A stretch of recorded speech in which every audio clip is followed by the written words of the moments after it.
Welcome into the Cam and Strick Podcast, episode number 291. Fueled by First Form, baby. Yank. Yank. Pretty good stuff right here. Dude, you got to keep that in Tropic the fridge. lightning. That's what I like. This guy's drinking it warm, which I highly recommend putting it in the fridge and get it a little chilled before you drink it. It ain't bad, baby. It ain't bad. Sometimes What up? you need energy. What Sometimes up? you need energy. Can I give a shout out right quick before we get into a bunch of shit? To my lovely wife, Kate. Our 5th year anniversary today. Oh, my God. Yeah. You know, Laurie told me that it was your anniversary today because, like, you were posting, I did? I don't know, she was posting, like, videos of, like, mugs or something. Yeah, well, we were in Herman, Missouri. Okay. So that's where we got married. In Herman, Missouri is this cute little town right off of the Missouri River. It's a town from back in the 1800s. It's a winery. Yeah, but it's an old town. Wine It's an country. old river town from the 1800s, and it still has all these different, all these bars now are these old buildings from back in the 1800s. Yeah. And Kate and I are like, let's go back there. We'll chill. We'll go in the afternoon on a Sunday. Hung out, talked to everybody. I went into all these different restaurants just to have a beer and talk to the people. No one was down there. It was awesome. And I go, the first question is, do you feel weird shit at night whenever you're closing up with these old buildings from the 1800s that are haunted as shit? They're like, oh my God, Cam. Oh yeah. I go, what do you mean? They don't know your name. Yeah, they do. Dude. No, they didn't. Yeah, they do. In Herman? In Herman, Missouri. They're like, listen. there's a lot of you running around in Herman, Missouri is only 50 minutes away. Like it's actually right down. It's not that far. But every time I would ask the bartender, I'd ask the owner, or whatever it was, when we're shooting the shit, and they're like, oh yeah. Yeah. They like accepted the weird stuff that goes Well, on. I go, like what? The floors make noises. Upstairs you're hearing voices. They do this, and it doesn't even scare them anymore. Voices? I know, dude. No way. That's every single one of them without hesitation. I go, is it creepy here at night? Is it creepy at any time? They're like, oh, before I even like finish that question, they're like, oh yeah, weird stuff something moves over here. They hear boom, boom, boom, boom, boom at night. They do this, they do that. People are closing up. Doors are slamming. Like, wow. Every single one of them, every single bar, they said it had the exact same answer. So, is that for tourists? Is that for this? Maybe it is. I don't know. But when I looked at them and I was evaluating how they looked when they told me that, yeah, it freaked them out. All right. Do you know that my house is 3 years old and I hear things at night too? No, those are your neighbors cooking curry, not cutting their grass. That's what it is. That's not true. Or they're creeping. I don't know. What do you mean? What do you mean? What do I mean? If you're hearing noises at night, your house ain't haunted. No, I hear some things. That means that's a neighbor kid trying to get in and hang out, or probably throwing rocks at the window. My neighbor got 100% on the ACT. He got into Harvard. He also was the golf champion for the state of Missouri, and I believe the tennis champion as well. Good. 100% on the ACT. What else are you gonna do? So you're a good golfer. You get good test scores. What are you doing with it? He could probably. What are you doing with it? Well, he could go to the PGA Tour. What are you doing with it? Oh, yeah? And get arrested? What do you think of that guy getting arrested? Scotty Scheffler. Scotty, and then he's like, help me. I'm Scotty. I do everything perfectly. And he does. He's like, good Christian man. Is he? Yeah. Help me, please, he says. He is like, well, he's getting So, and we've been through this a million times. I am pro back to blue 100% in everything we do in St. Louis. I do a lot of, anytime the police or fire want me to do anything, I drop of a hat, I'll do it. Golf tournaments, give a speech, I'll do it. I back the blue, runs in my family. I love all y'all. But in these certain situations, when you have the number one golfer in the world, and it's chaos because a pedestrian got hit by a fucking bus and died. There's chaos. They're going to Valhalla. It's in Kentucky. The number one player in the world who's teeing off early is pulling up, and he's like, where do I go? Chaos, where do I go? He rolls up. Do you not have a pass? Does that cop rent a cop? Because they rent these guys. They have no idea who they are. He's probably like, no, I got to get to my tee time. I'm pulling in. I'm Scotty Scheffler. Let me go. The cop was like, and we don't know the video of this, but apparently he held on to his car. He attached himself to the car. What does that mean? You attach yourself to Scotty Scheffler's car? Okay, everyone knows that. Everyone knows what that. does that mean? Okay. Did he grab onto the window and Scotty's like, what are you doing? And gunned it and dragged him? The cop went to the hospital. 10 yards. 10 yards is a long way. That's 30 feet. Okay. Imagine your little ass got dragged. Yeah. You would have got dragged by a goddamn go-kart that far. I think he's at fault here. Scotty. First off, these golfers, man, they drive themselves to the course. Like, they don't have like a driver from the. That's a good point. Well, they all rent out. They No, all no, get, no, no, they no. rent Hold out, on. so they just take their So car there. A rental car. everyone knew, even though it was 5:00 in the morning, that there was an incident that took place, and there was a lot of police presence, and they were allowing the golfers to drive around. It's not that hard to roll your window down and be like, "Hey, I'm Scotty Scheffler." How do you know he didn't? I'm just saying, it's not that hard It's to not do that hard to know who's who. Hold too. on. But apparently they don't. I will tell you this: if I was a cop right now, I wouldn't know who Scotty Scheffler was. Number one golfer in the world. Maybe You're I gonna work would. an event. I You know. better know. Well, I know Tiger Woods. He's not working the golf I event. like how Andy's talking about this. If Andy goes to Enterprise Center and they don't let him in through the, he's gonna fucking. You know who I am? Who are you kidding? You're the number one golfer in the world. White. Exactly. You're the number one golfer in the world. You're trying to get from point A to point B. Like, do you not have a pass? You don't think he rolled his window down? Dude, there's no pass that you have. That's Hold what I'm on. saying, like- But here's the thing: you roll your window down. You have your driver driving you. First off, because a lot of times, Cam, on the PGA Tour, and let me just fill you in with this: a car dealership, a car manufacturer Will have a car will waiting for supply you. cars to all the course. golfers. So it may be a BMW who's sponsoring, it may be Ford, it may be Chevy, could be Mercedes, whatever it is, and they all get their cars. Now, why wouldn't he just be able to roll down the window, like I said, I don't know if he did or didn't, and say, listen, hey, I'm Scotty Scheffler, I'm teeing off, I'm a golfer, where do I go? They're letting the golfers go around. Instead, what must have taken place was they're like, hey, hold up, and he just zoom right through the stop sign. The guy grabs on, and listen, it's a stressful environment. Somebody died. You got chaos. You got all this stuff. Cop's probably in a little bit of a bad mood. Doesn't know he's a golfer, and pulls him out of the car, puts him in handcuffs, and he turns around and says to the media guy, "Help me!" And then the media guy's filming it, and then He's just like, "Do you goes know-" to Twitter and whatever. And the one time that you should say, "Do you know who I am?" would be that time. Hey, right? listen, I'm here to golf. How do you know he didn't do that? How do you not stop? How do you know he didn't stop? Listen, think this what's was the overzealous what's police, the police report saying? And I love the police, man. It's all good. We don't know yet. So I want to see the video. But I saw the video when he was Is there starting to get dash arrested. cam video? I want to see him pulling up, and I want to see the interaction with the police What'd he officer. and him. do? Did he just say "fuck you"? Ah! Right. I doubt it, dude. Because he is a chill out guy. He actually played pretty damn well after he was put in jail. Which, like, right when you know who it is, like, let him go. He still Right. got 4 counts. No, they charged They him charged him with 4 different like counts. a felony. So they took him to jail in Kentucky. Mm-hmm. So I've been to jail before. My dad's been to jail before. Have you? I got arrested when I was 16 years old in Eureka. Yeah, when I was 16. Okay, that doesn't count, dude. Still went to the little. Everyone went to the police department when they were Did you? 16. Yeah, I did. Oh, yeah, okay. It was a high Everybody school. It was a high school Everybody did. scavenger hunt, and Anyway. no, listen, a couple. No, we don't care about a different group stole Here's a my soda point. machine. I know a like, lot of people- literally a soda machine. We don't care. Okay. Save your story because we know we're going And to talk then about your trip, they were- and I don't want you to waste They too were much people's time. They were teeping. I was in the back of a truck. Okay, TP. And man. they were okay, teeping I get it. My a point house, is, and they called the cops, and we all got called by the guy. They said, "Hey, you have to come to Okay, the police station." here's we the went to point. the police station. Usually, when you get arrested like Mm-hmm. that, it's a big long process. You don't throw a jumpsuit on you right off the bat. They gave him a jumpsuit. They gave him a fucking jumpsuit, and then they send his mugshot out I know. before he's even like charged yet. So with you think anything. there's some like police, Really like they're weird. looking for attention? So they type came stuff? in, they're like, put a jumpsuit on him. Usually that's not the case. You talk to people that get arrested, man. You get a jumpsuit on later on down the line. Why, when you're in jail, you still have the same clothes on? Not when it's a felony.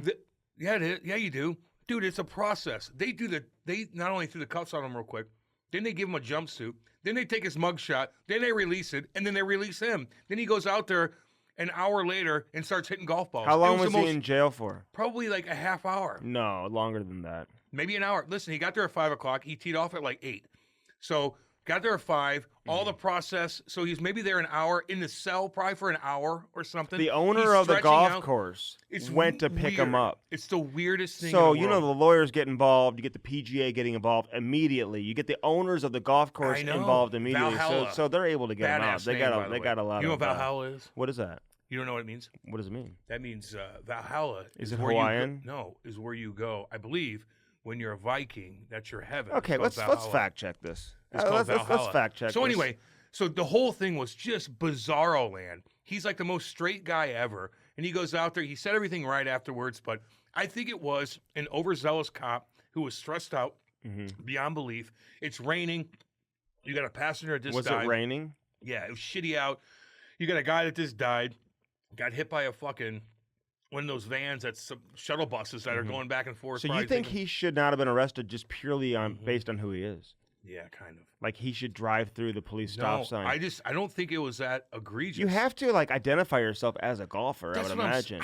I bet he did. He's like, nope, you got to turn around. He's like, no, man, I got to go here. Because they're not allowing cars to go through except for the golfers. Yes. So you think he didn't roll his window down and say, hey, I'm Scotty? Like, no. Where's your pass? I don't think he did. I want to see the video before we come to any more conclusions. Because the PGA was notifying the golfers that morning what the protocols were to get into the golf course because of what took place. They're like, hey, you got to drive around, whatever. So I think it was a little bit of a misunderstanding. Well, how do you know? But at the same time, there probably is some level of a sense of entitlement where, you know, he pissed the police off by not following any type of direction or order. Yeah, but the police need to know who's what, too, at that point. Like, I do. And again, like, that's a number. You think Tom Brady would get arrested on the way into the Super Bowl? Imagine you're trying to get to your job and you're like, no, I work here. Like, yeah.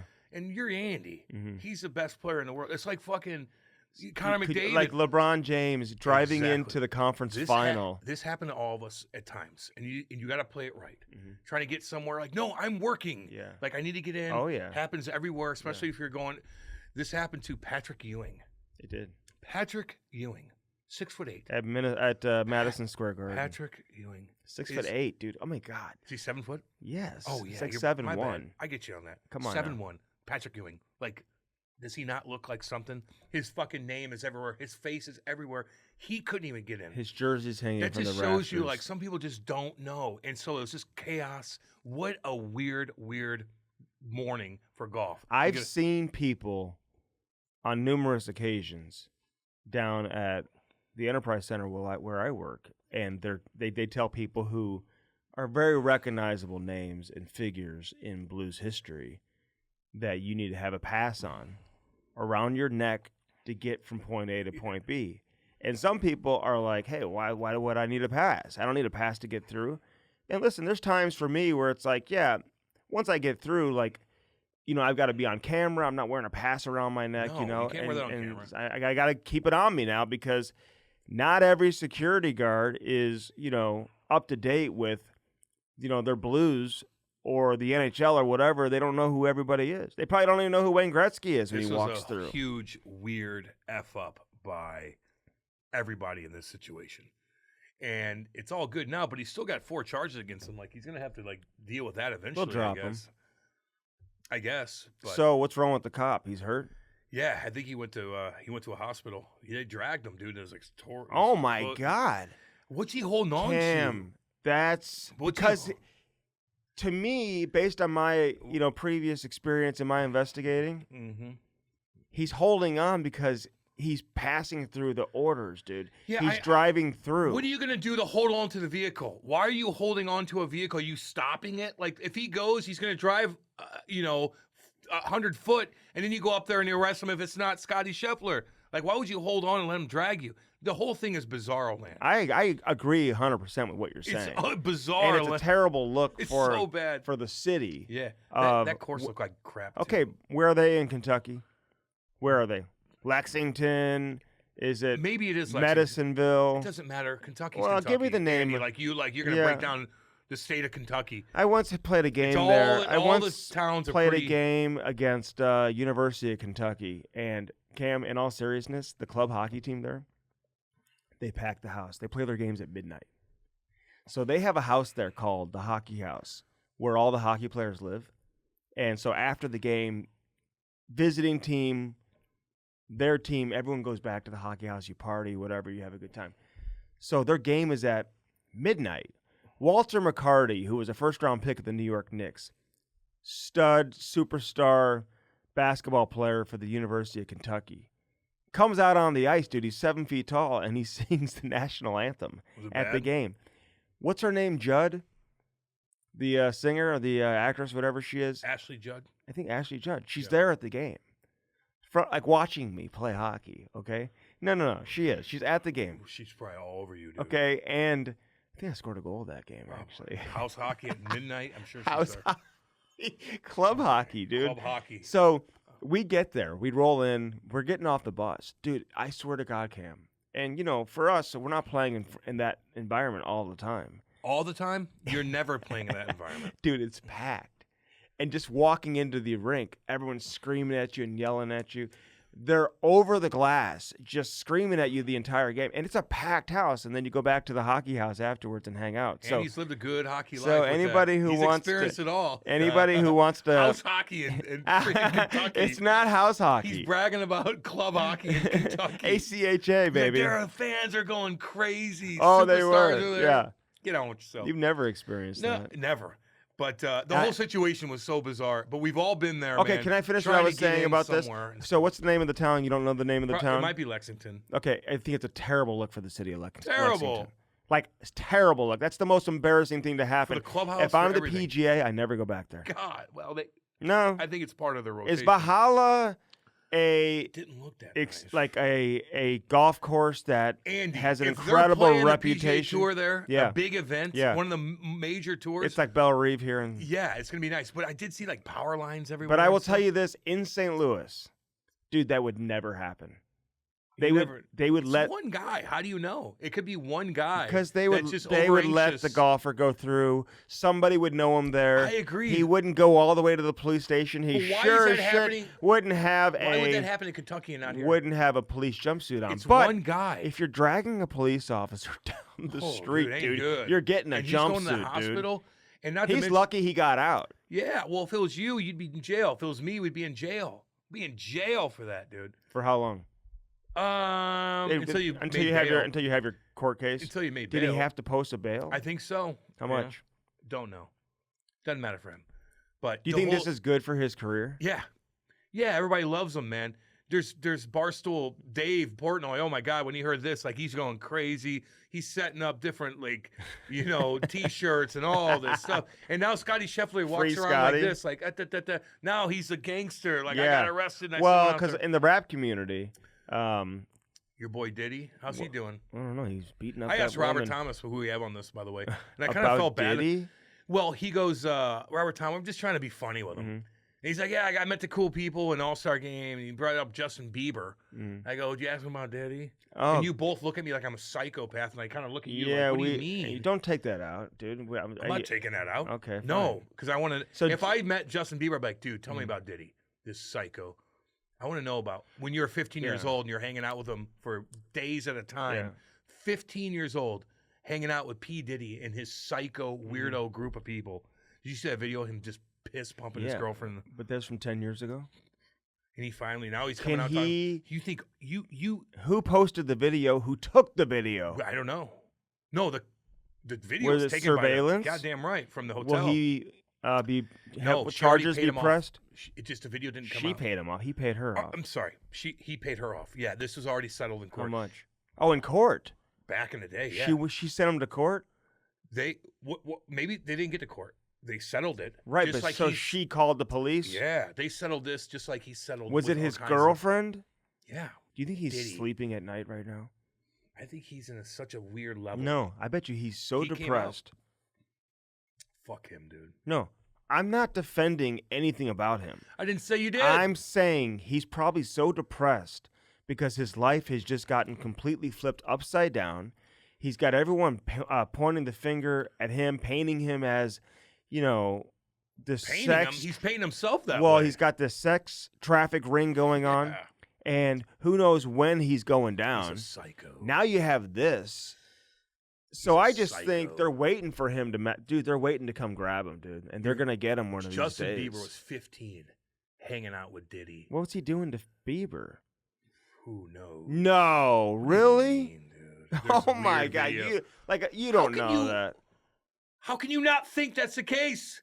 How can you not think P. Diddy and his psycho thug gangsters, his buddies didn't do weird shit to fucking Justin Bieber at 15 years old when they want to fucking have him out to his house for days on end. Well, they weren't like hooking him up with like girls and stuff like that. Who and knows? Partying and all that. Well, yeah, like all 15. Imagine Justin Bieber, what he's been through. Like, who knows, dude? Okay, so what I was going to say was in the rap community, which I'm very familiar with. Oh, they like Andy. And Andy would survive in the rap community. when well, do you want me to bust the rhyme? They would take advantage of you so bad. Who would? The rap community. No, they wouldn't. They'd be like, come here, little 15-year-old. They'd beat you, dude. They would not. Yes, they would. So anyway, They would not. What are you going to do to them?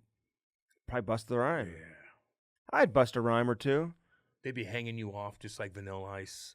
Dude. This Suge Knight. They'd be hanging Andy off like this with one hand, like, what are you going to do? What are you going to do? Is that what they did Give to me Vanilla 15%. Ice? Yeah. Give me 15%. No, they didn't. Suge Knight What do you did it. mean Yeah, they he did, dude.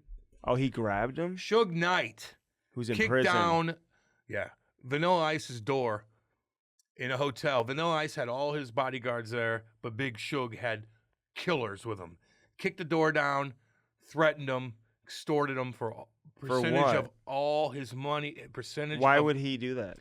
Because he's in a contract and he wants to get out. Contract dispute. Who knows, dude? Dude, Suge Knight ran over a guy at a parking garage, dude. Suge Knight killed some people, and Diddy was involved. Lots of people. I believe those guys are fucking. How did he become hardcore, so man. rich, dude, and all that?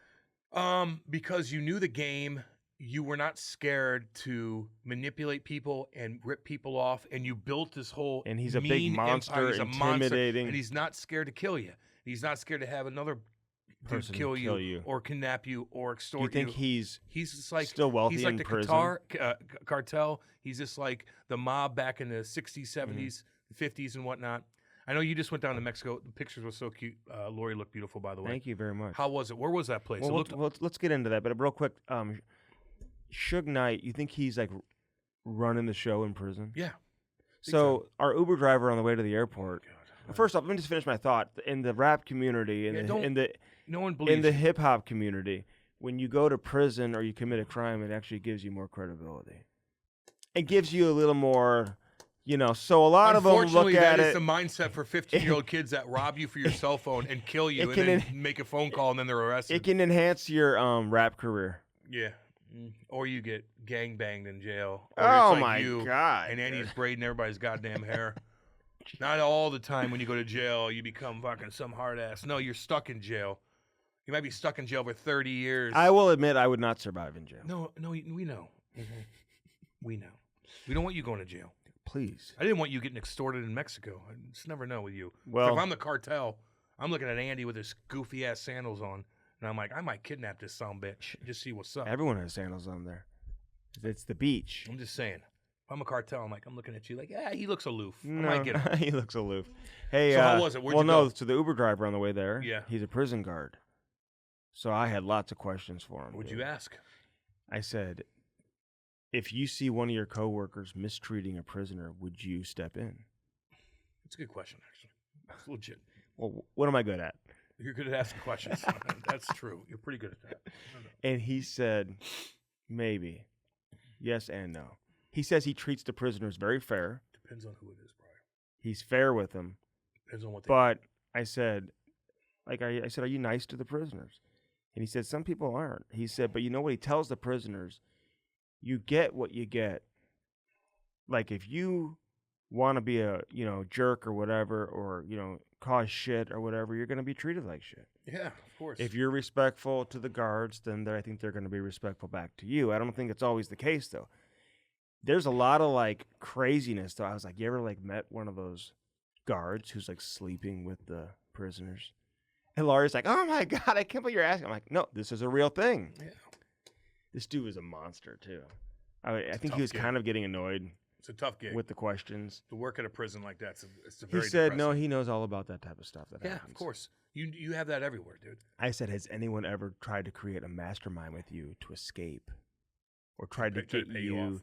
Yeah. try to get you to get involved with something that he said, oh yeah, there's some stuff that goes, Yeah, so man, let me slip this through, Yeah. man. Hey, look the Yeah. other way. Let me get this heroin Yeah. through or whatever. yeah. That happens all Like the time. when their girl or their boys come visit and all of a sudden they give them drugs and stuff like Well, that. yeah, they'll sneak it in through their snatch. Well, you just look the other way. Or they'll sneak it in They through sneak it in through what? their vagina. Oh, you're talking about the women prisons? When the women come in to see their boys, they'll sneak stuff in through their, you know what. Is that how they do it? Yeah. And it doesn't go off through the metal detector? Sometimes it does. Sometimes it doesn't. You know? How all those drugs get into the prison? They're riddled with he was drugs. like, they can hand over whatever. Like, when they're, like, visiting with the family, they're like, most of the time, he said a lot of the times, no one's even, like, watching It's it. Mexico, too. It's different. Don't tell me about Mexico. No, I will. Because I know about just because you go there doesn't mean a No, damn I thing. met a lot of You don't even people. know about the cartel. Yeah, I do. The cartel is the most dangerous entity in the world. The Very, cartel. very good people. They are rich. They have a ton of money. There's a lot of money They there. are innovative, meaning they make submarines. They have jets. They have drones. They are a big part of what's going on the border down there. They extort people that want to get across the border. They are in complete control in Mexico. The cartel. Yes, they're most dangerous didn't entity wanna in the ask world. my driver about the cartel because I just didn't. You never know. I know.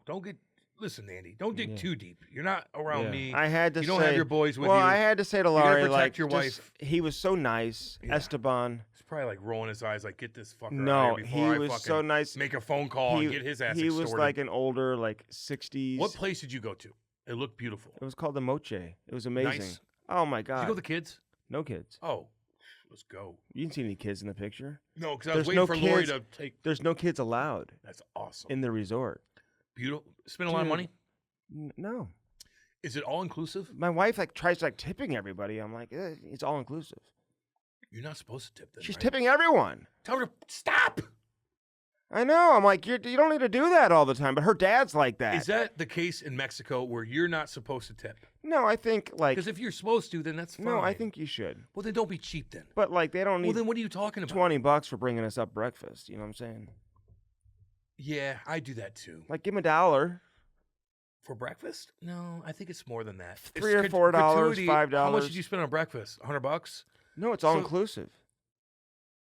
Didn't Okay. cost shit. You would love it because Oh, you're God. cheap ass. You know. Cheap. I'm cheap. I'm cheap. God. Oh, we'll get I Patty spend so Maroon. much We'll get goddamn- Patty Maroon Bring back him in on. here. Oh, Patty, Was by the taking care way. of Patty's buddies when he was still fucking grinding in the American League. Patty, by the way. Listen, it's too bad they couldn't advance past Florida. Although I shouldn't say too bad because I love Florida. By the way, Florida. Ty's birthday is today, and Oh. you know what I got in the mail yesterday? What? He hasn't gotten it yet. A Alexander Barkov game-worn jersey that he personally signed for Ty. Wow. I know, How'd you get that? because his agent is one of my favorite Oh, okay, people. cool. He's a good friend of mine. So he hooked it up, and I know a few people on the Florida Panthers too. In case Are you you didn't. like watch? Are you like Ty? You watch him. You watch every move he makes. Yes. Watch what he does. I know. Everything. Watch Barkov play. Just like we talked about with Adam Oates. I go, Oatesy, what's the number one thing kids need to do to enhance their game at a young age? He goes, find a superstar you like and watch what he does Mhm. and emulate exactly what he does. Barkov, you fucking A right. I was skating with the alumni the other day. Scored a baker's dozen. Whatever. Scored a baker. Yeah, I had about 13. 10 to 11. Yeah, okay, so maybe Who are a you couple playing hundred. again? Was it 3-on-3? I had all the young kids on my team. It's all good. But I went to these girls were showing up, young girls playing hockey, and I'm like, hey, how you doing? And I'm sitting on the bench, and I come over and I talk to them. I'm like, hey, who's your favorite player? Barkov. No way. Yes. The girls are The saying girls. that? I go, watch every move he makes. Dude. We love Barkov. That's so I'm like, crazy wow. because even Yes. the NHL media has never heard of Barkov. I know. No one even talks about Barkov. He's hidden down Yeah. there. Every girl's like, Barkov, So Barkov. when Chris Pronger Like, okay. went to go work for the Florida Panthers, he said, and this is several years ago now. Dale Talon was still there, who Yeah. came on the podcast. He was great. Prongs obviously has been on. We may have talked to Prongs about this, but I remember Chris I have to Pronger. get him back on, too. We will. I remember Pronger saying to me, "This guy Barkov is one of the top 5 players in the league." And I'm you're like, like, okay. No, I was like, wow, really? He's like, dude, he's unbelievable. He is. He does everything. He is. So I would say that to people, and they'd be like, whatever. Yeah, he's not this guy, that guy, that guy. He's not Marner. He's not He's not Matthews. Marner. you know what I'm saying? I'm just saying. Imagine somebody said that now. No, Are you out of you your know what I mind? mean. He's Okay. not this guy. I know what you mean. He's I not do. Taves. He's not He's Crosby. not He's not McKinnon. Yeah. But we're going back, even several years ago. And McKinnon was a superstar, but probably not even to the level where he is now, where he's putting up 140. You know what I mean? Yeah. He's having quite the – but, he's not Crosby. He's not Malkin. He's not Barkov. Taves. He's not Kane. He's Barkov. It's like, dude, I'm telling you, he's one of the best players in the league. Chris Pronger says he's top – and I go to the Hall of Famers to get opinions. Well, you get an opinion on everybody. You don't have your own opinion, so you got to call somebody. I got my opinion, and so I started watching this guy, and I'm like, and then he goes down the other day. Obviously, this is several years ago, but now he's blocking shots at the end of games, winning faceoffs, big time. Why is a Selke being announced now? By the way, don't they have like an award show and stuff like that? I don't pay attention to that. I'm so confused. I don't pay attention to it. I didn't look it up to see what was going on. No, but he's Anze Kopitar, man. He might be better than Anze Kopitar. I think he is. They're the same kind of player. Like, not really too many people talk about them, but they are so effective on the ice. They're the hardest people to play against. Now he gets a second Selke. He's still in his prime. I mean, how old? He's a Hall of Famer, dude. Oh yeah, but how old is? I hope he's Barkov? 31. Oh, no chance he's even 30. Really? I don't think. I feel like he's been around a while. Because he has. Maybe he's 28. He's 28. Damn, boy. And his first year in the league was 13-14. A 19-year-old? Probably 18. 13, 14. That's 10 years ago. He's 18. 18 years old. He's big, too. Oh, yeah. I think he's lanky, Yeah. I like Florida, 6'3", man. 215. Look, I love the Bruins. That's pretty well put together. He's probably closer to 6'3", 215? Yeah. That's a big dude. Yeah. That's a hard guy to get around. That's a hard guy to win a draw off of. That's a hard guy to win a battle in the corner. I like Boston. They're not very deep. I'm glad Florida's advancing. They deserve it, dude. He's got 711 points in 737 career games. Dude, he's unbelievable. I like that whole team. He's had seasons where he had 96 points, 88 points. He had 80 this year. Which is plus minus. Plus 24 this year. I mean, come on. He's plus 148 for his career. Wow, dude. That's what you know. Do you know that he's been on some shitty-ass teams? He's never been minus. Ever. That's where it's at. He's never been minus. Plus minus I'm doesn't sorry. matter. Those are that's the penalty minutes. He was plus 33 this year. Plus 10 last year, plus 36 the year before. He doesn't have his career plus minus. He has been minus three times in his career. Rookie season, he was minus 3. Second season of his career, he was minus 4. And a few years after that, then he was like plus 18, plus 13, plus 9. Then he was minus 3.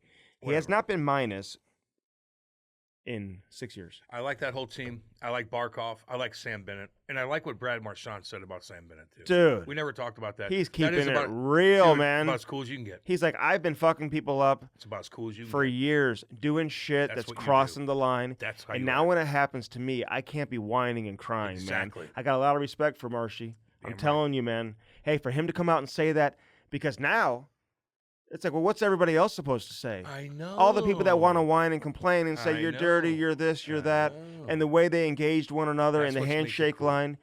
Listen, Brad Marchand gets it. He does. And he would do the same thing to Sam Bennett if given the opportunity, man. And Bennett just happened to catch him. It was sneaky. He got away with it. It's all good. Whether he meant to do it or not it's all good. isn't even relevant, man. He got away with it. He did. And you know what? Danny Heino told me a long time ago. And I said this on Twitter. It's my boy right there, Danny Heino. You know, because he had won, when he came to St. Louis, he was like the guy who had won cups. Yeah. He won cups shots with his face in Colorado. And like nobody else had won cups really inside that dressing room, right? Yeah. There weren't many, if there were any. Not when I played. Yeah, I don't know who would have won cups off the top of my head. But he said before the playoffs, he was like, every hit you make is an investment. Big time, dude. You got to expect a series to go the distance. Mm-hmm. So if you can hurt a guy in game one, that's going to hurt the team as you move on throughout the course of the playoff series. And it always stuck with me that he said that. So no matter how you look at the punch to the face from Sam Bennett, that was an investment. Yeah. That the Florida Panthers made that obviously helped them eventually. Panthers and advance. Rangers. Let's go. Let's go, baby. Dude, let's go. I tell you this too, by the way. And this is a Monday, Game 7 tonight, so we can't really. We can't even talk about the Vancouver-Edmonton. It's all good. Although Brock Besser's out. I heard that. Damn. But no matter what, they're going to face the Dallas Stars, and that team ain't playing. Dude. No. They are loaded.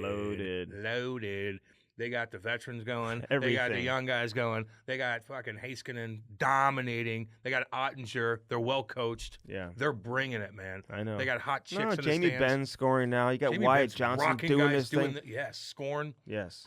Man, Dallas Stars. Sagan's playing well, too. Sagan's doing all right, man. Yeah. The veterans are doing well. Pavelski, and now their he was kids are. quiet. Now you're starting to see him make some know. plays. Who's better in front, That Pavelski or pass Chris from Kreider? Dadonov the other day to Ben was unbelievable. That was unreal. Incredible. They're loaded. And then Ben made it look so easy, man. Look at his a big Ben- body like that and his hands right there in front. Forehand, Jamie backhand. Ben, dude. Jamie Ben's got a little bit of everything, man. That kid. I know. That guy's dominating down in Dallas. Jamie Ben. He's got a little bit of everything, man. Yeah. No, Dallas That's is a real damn good. captain. And Peter DeBoer, man, I like him. He's cool. You know, his embrace with Zach Parise. I know. So he Yep. probably coached Parise when you were there, right? Yes, he did. Yeah. They had a great relationship, too. Did they? Yes.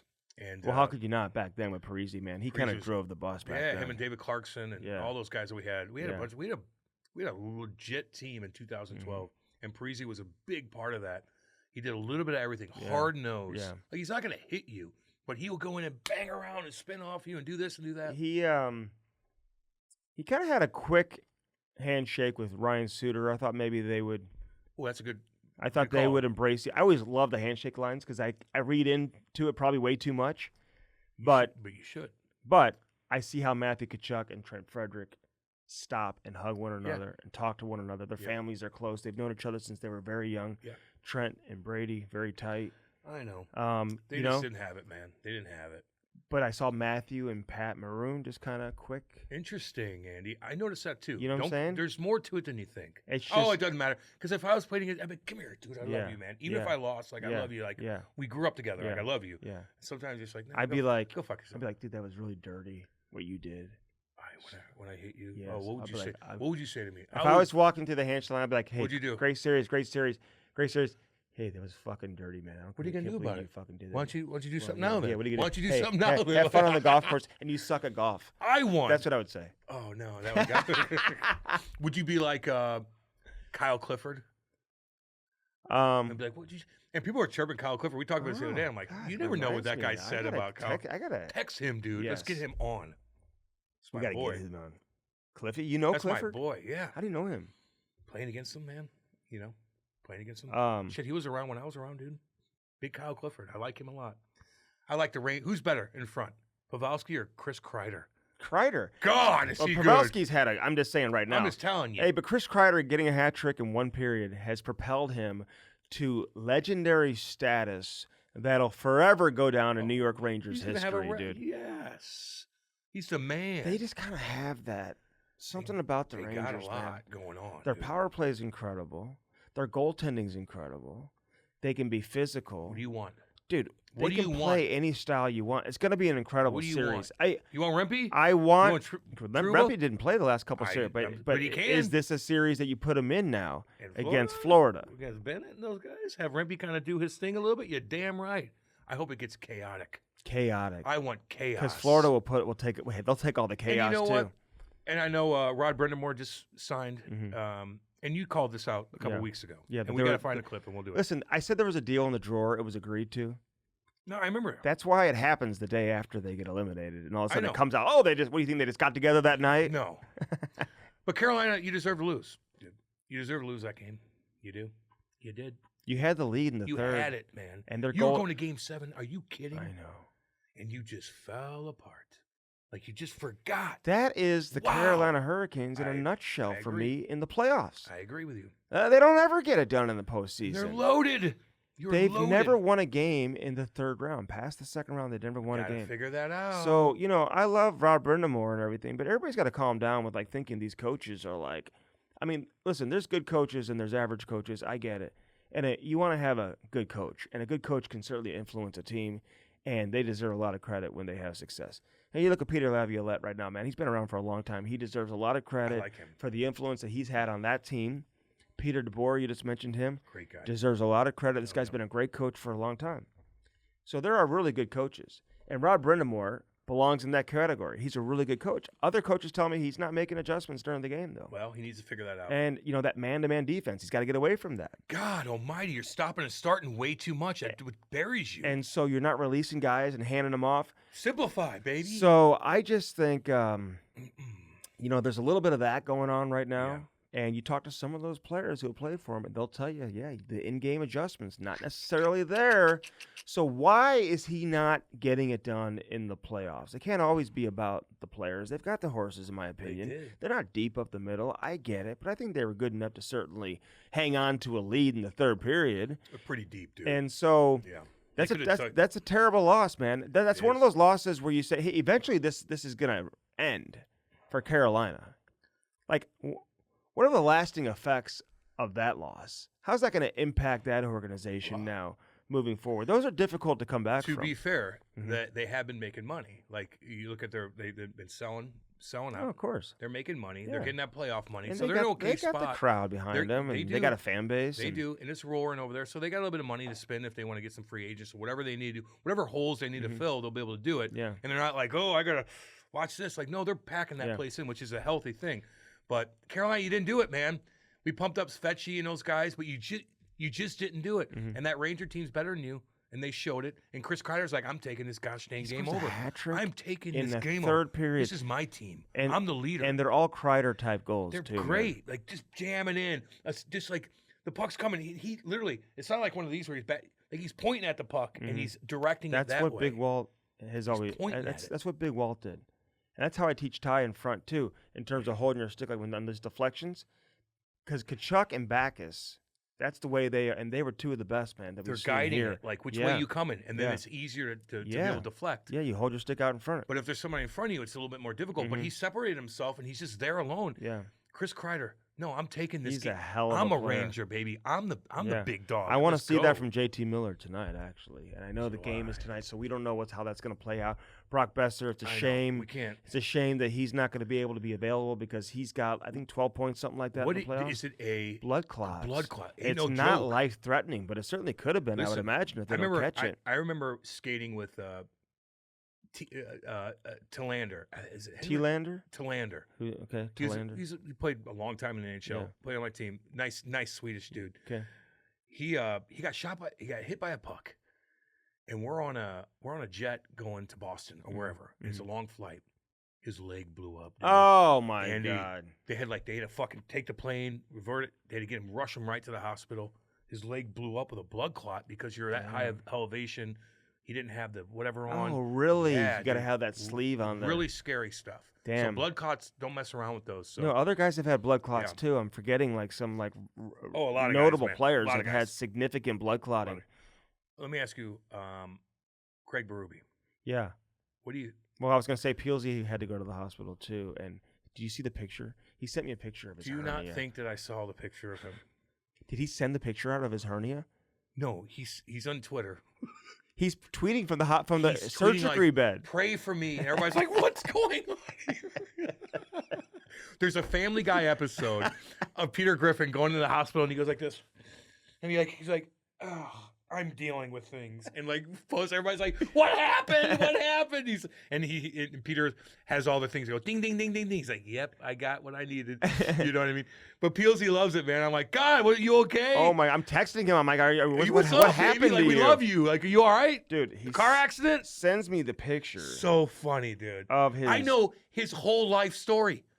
I know Tim Peel's whole life, what he's doing every second of the day because of Twitter. God, he's hilarious, dude. I'm sorry. Oh my God, Peelsy, get out of here. Show the I can't. He didn't post that.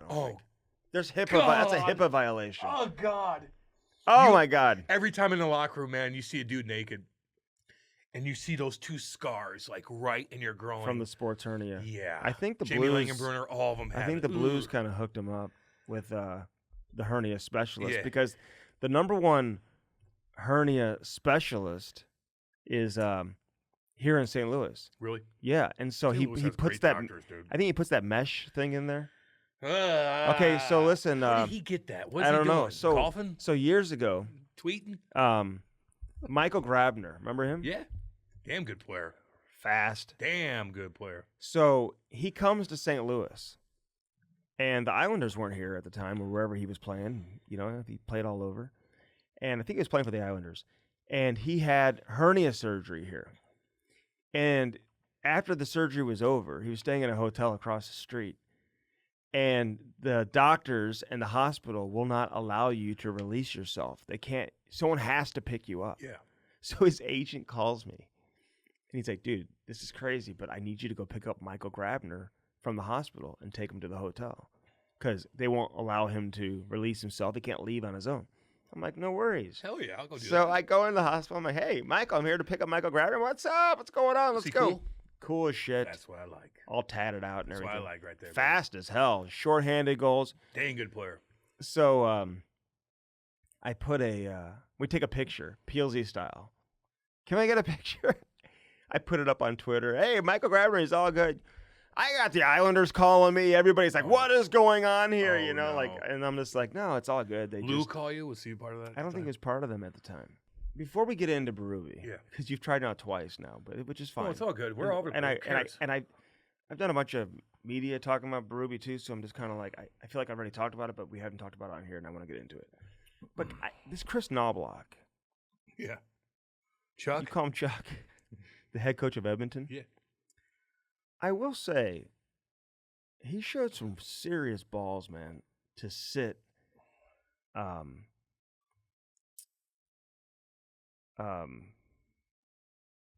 Corey Perry Oh, yeah. in Game 6. I was like, who'd he sit? I know. I'm like thinking I know. McDavid. I'm like, No. Corey Perry. He is that healthy bald? scratch. 206 career playoff games. All I'm going to say is this. Is that ballsy? I don't think there's a lot of coaches that would do it. Now, Okay. it was the right call. They brought in Sam Carrick. He won some big defensive zone Yes, he did. faceoffs for him. Only played like 10 minutes or whatever. You look at Corey Perry's ice time. I think he played 7 minutes in the last playoff game that he played, which would have been Game 5. Yeah. So it's not that tough of a decision, Cam. No, it's not. But for a young coach who's never coached in the US in the NHL, to say, "Hey, you're not playing." Now, that's the good part. What you don't need to do though, because I'll give Knobloch a lot of credit, man. Chuck? Like, dude, for him to do that, I just give him credit because you know what, you got to put the best lineup out there. When they asked him after the game, was it a difficult decision? Dude, he went on for like 2 minutes about how great Corey Perry is and what he brings to the table and this and that. I'm like, okay, well, if he brings all that to the table, then why are you sitting him?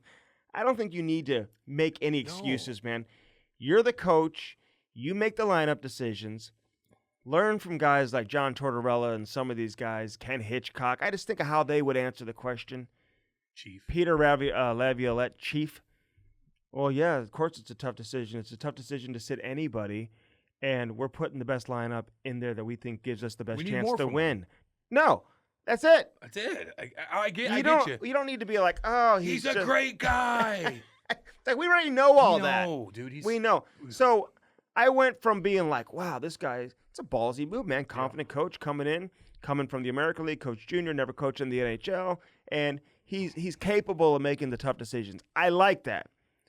And then he gets asked about it. You don't have to kiss his ass for 2 minutes, man. You don't need to do that. Listen, We get it. Fourth line guy, dude. Like, We he's get still it. Playing 7 minutes. It's not that difficult to sit You him. didn't sit him when he's scoring 40 goals. It's a pretty easy decision. Yeah.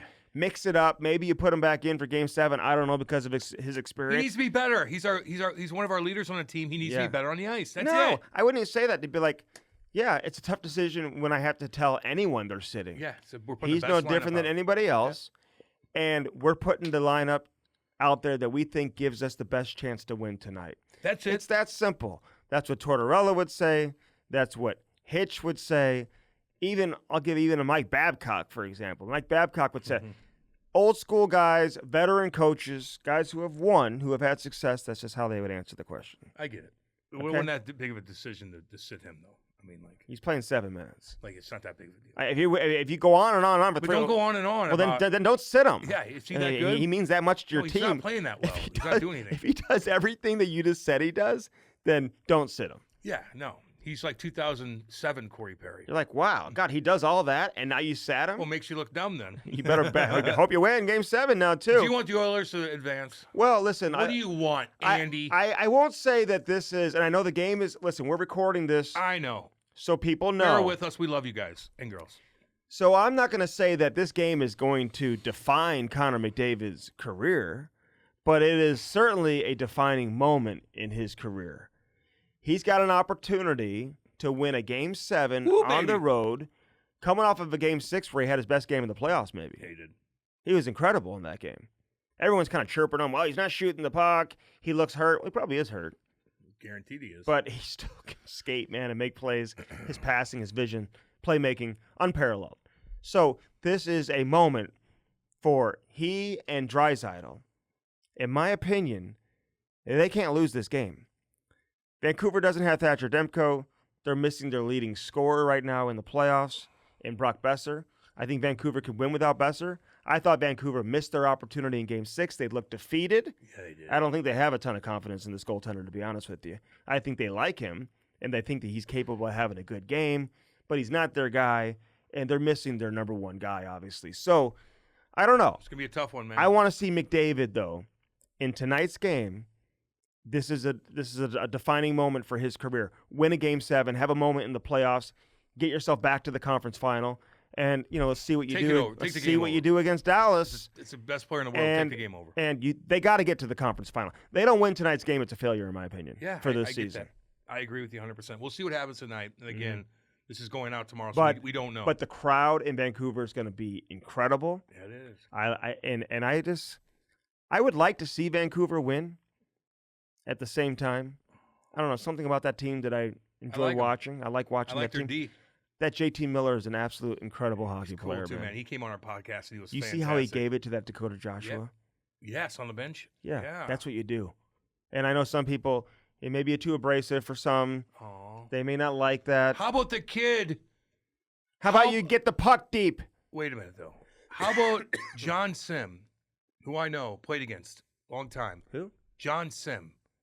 John Sim. John Sim. Are we getting to that right now? Yeah, I got to bring this up before I forget. I'm glad you did. Because no one cares about what we just talked about. This is going to be a game night. London Knights. London Knights, who we love. We love Dale. Yeah. I love Eric Bolton. John His Sim kids are on there. is a St. Louis Blues draft pick. I know he is. And his daddy works for the Blues, doesn't he? Or no. John Sim works. He's a scout for the Blues. His dad, longtime NHLer, played with the Dallas Stars and has that relationship in Philly. With Doug Armstrong. Yeah, and he's from out east in Canada. He's friends with my buddy Colin White. Love John Sim, man. He was dirty and mean how he played. Oh, hell yeah. So anyway, I saw him in prospect camp with the kid when he was here last year. I heard this story and I couldn't believe it in the OHL. I couldn't believe it either.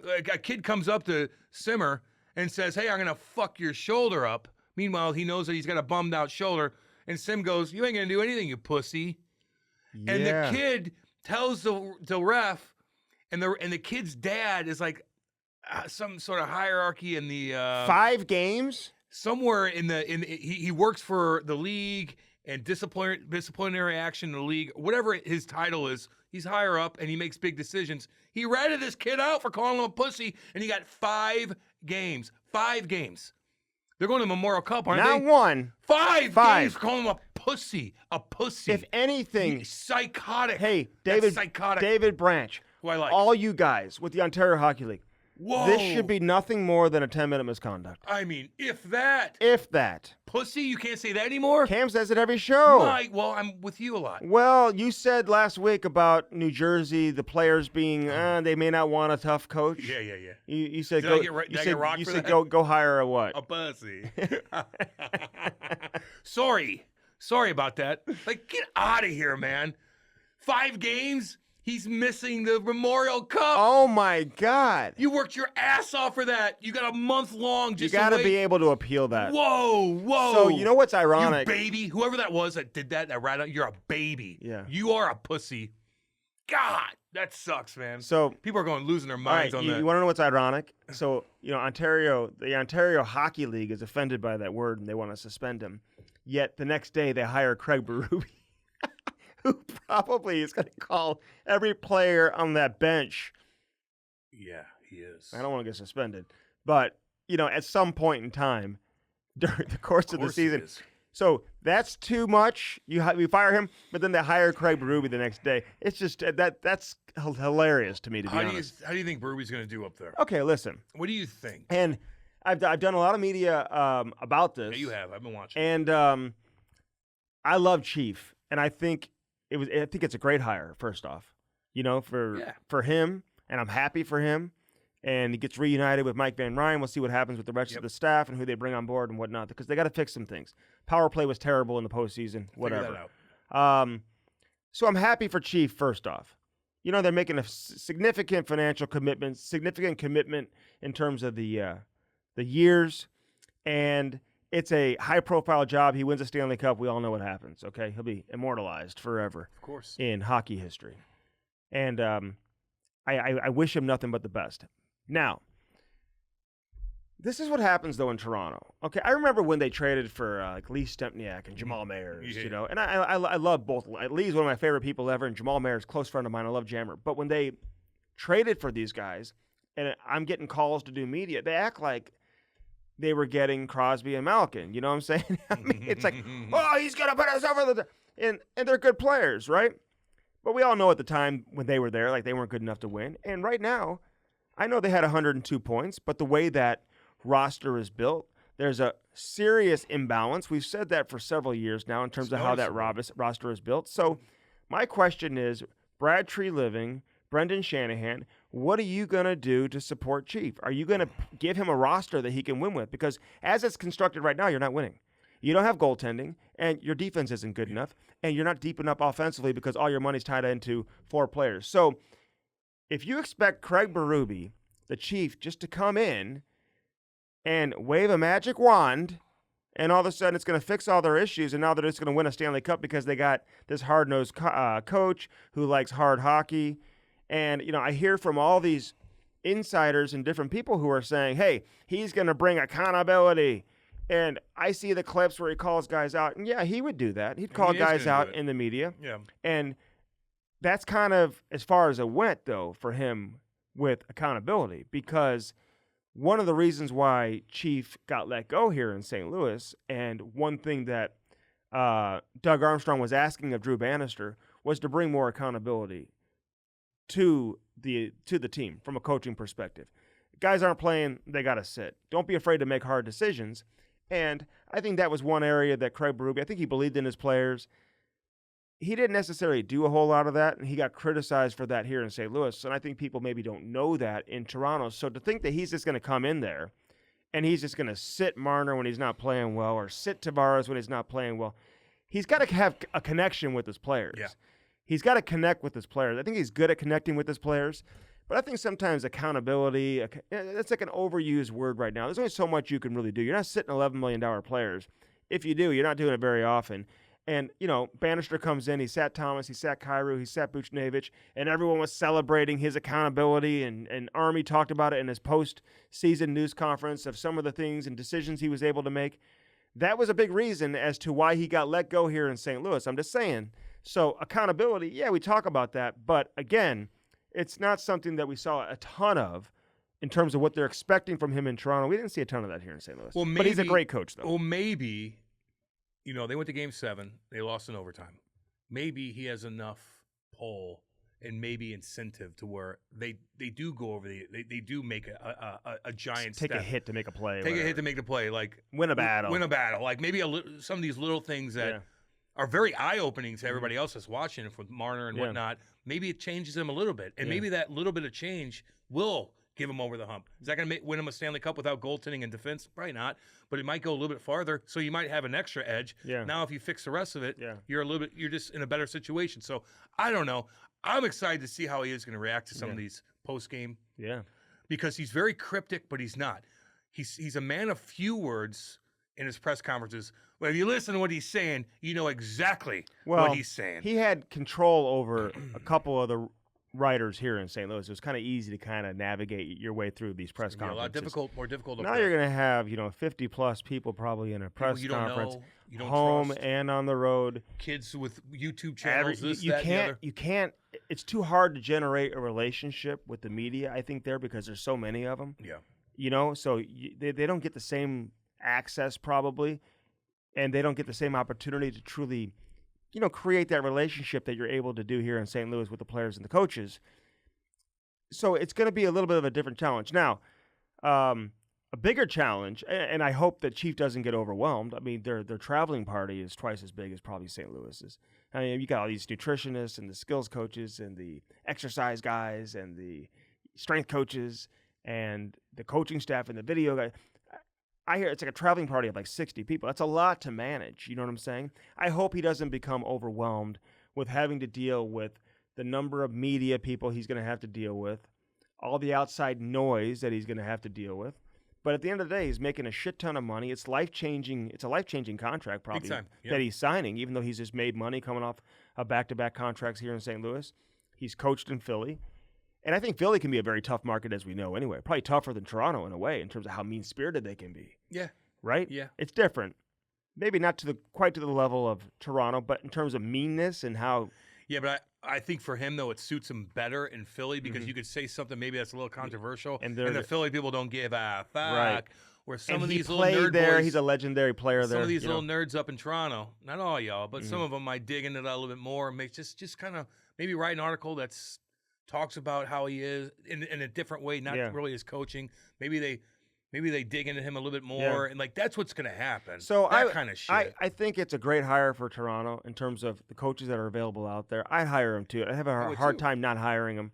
I think he's going to be even better now, and I think coaching in Philly, in comparison to St. Louis, I think is going to prepare him now for a little easier for what he's got to deal with in Toronto. Deep down, I wish he would have gone to New Jersey. Me too. I think that would have been and I think he probably wanted to go to New Jersey, to be honest with you. I think he's certainly more than excited, I don't want to speak for him, to go to Toronto.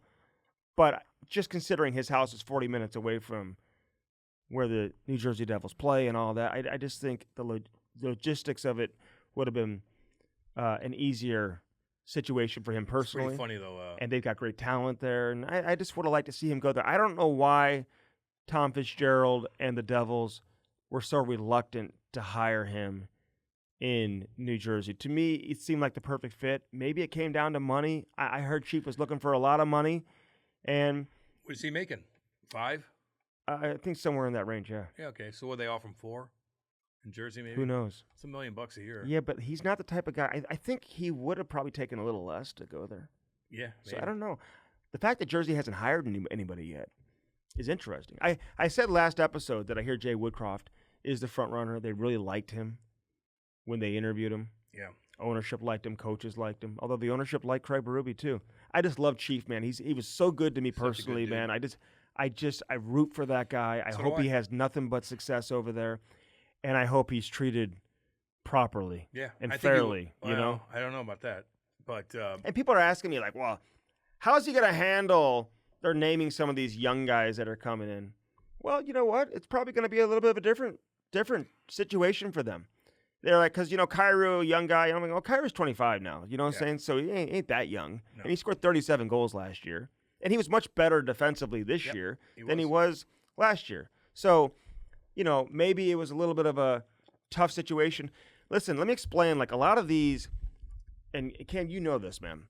These NHL players, specifically now, the highly, the big-time prospects, the guys who are drafted in the early rounds, especially the ones who grow up in heavy youth hockey markets in the States or in like places like Toronto in Ontario. Sometimes the first time that they've ever been coached hard in their life is when they get to the National Hockey League. Yeah. I mean, if you're playing for a team in Toronto and all of a sudden the coach is being a jerk and he's coaching you hard, what happens? The kid and the parents say, okay, you know what? We don't like this guy. We're going to leave and go to one of the other dozen programs that we can go to because they can pick and choose where they want to go. He can go wherever he wants. So the coach maybe kisses their ass. They get to junior. Maybe it's a little harder, but they're still kissing their ass if they're a first-round NHL pick and you're running the show. You think they were telling Jordan Kyrou, you got to stop on pucks and you got to play smarter and better defensively in junior and get back and whatever? You're gone in a year. He had like a 30-plus game scoring streaks his final year at junior. He had 70 assists. This guy, obviously, everyone knew he was going to the NHL. And the college players, they kiss their ass because they don't want them to leave. Of course not. They want them to stay as long as possible. It's, you come in as a first-round pick or whatever, you're automatically one of the top players on the team. Yeah. so you're kissing their ass. So they truly don't get coached hard in a lot of cases until they become professional hockey players, usually in the NHL. Like, what's happening? You know, I'm not used to this. Yeah, so I'm not used. What is going on here? So, you know, I don't fault like Chief or anybody else for coaching guys hard. You're supposed to coach guys hard. Every successful coach in the history of hockey probably had that reputation of coaching guys hard and being hard-nosed coaches. So that's probably the way it should be. So any young guy in Toronto, for those who are asking questions, well, how's he going to handle those guys? Well, they're going to have to play detailed hockey and have to play hockey the right way. Otherwise, they're probably going to hear about it. Yeah, and he's going to have to change his way of coaching a little bit too, because this Toronto team's certainly different. It's built different than these Blues teams, even when they were loaded in 19. Like it's more of a Berube style in 19. You're rolling 4 lines. You're heavy. You're simple. Blah blah blah blah blah. Now in Toronto, man, you got guys dipsy doodle. They're crossing over. They got a different kind of method to their game, and rightfully so, because they're just built differently. So he's gonna have to adjust. I think he's gonna be great there. Yeah, I'm excited about it. Mm-hmm. I like him a lot, just like you said, man. He was great to us. He's a winner, and I hope he brings success there. Yeah, I truly do. I do too. Of all the coaches that I want to have success, like he's one of them. I know. You know? I know. And I don't think Craig Berube is best suited going to a organization that is rebuilding or that you're trying to get up the hill. No, you need to be there. You know what I'm saying? Yeah. I think he's the guy you want when you feel like you're right ready there. to win You're right there, now. dude. You're right there. We just need that extra.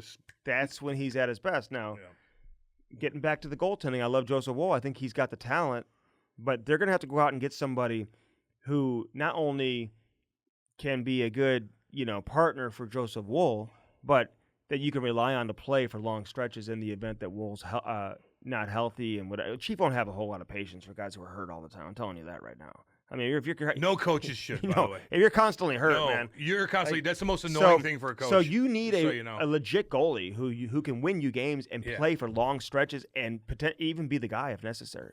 Listen, you get hurt all the time, man. Coach finally has enough of you. I don't give a damn what you do. Yeah. You're banged up, and all of a sudden you're in for 3 games, you're out for a game. You're in for 3, you're out for a game. They get sick of you quick. Yeah, they do. Being injured sucks, man. You get put in this different area, like you're over here now. Because it's a different situation.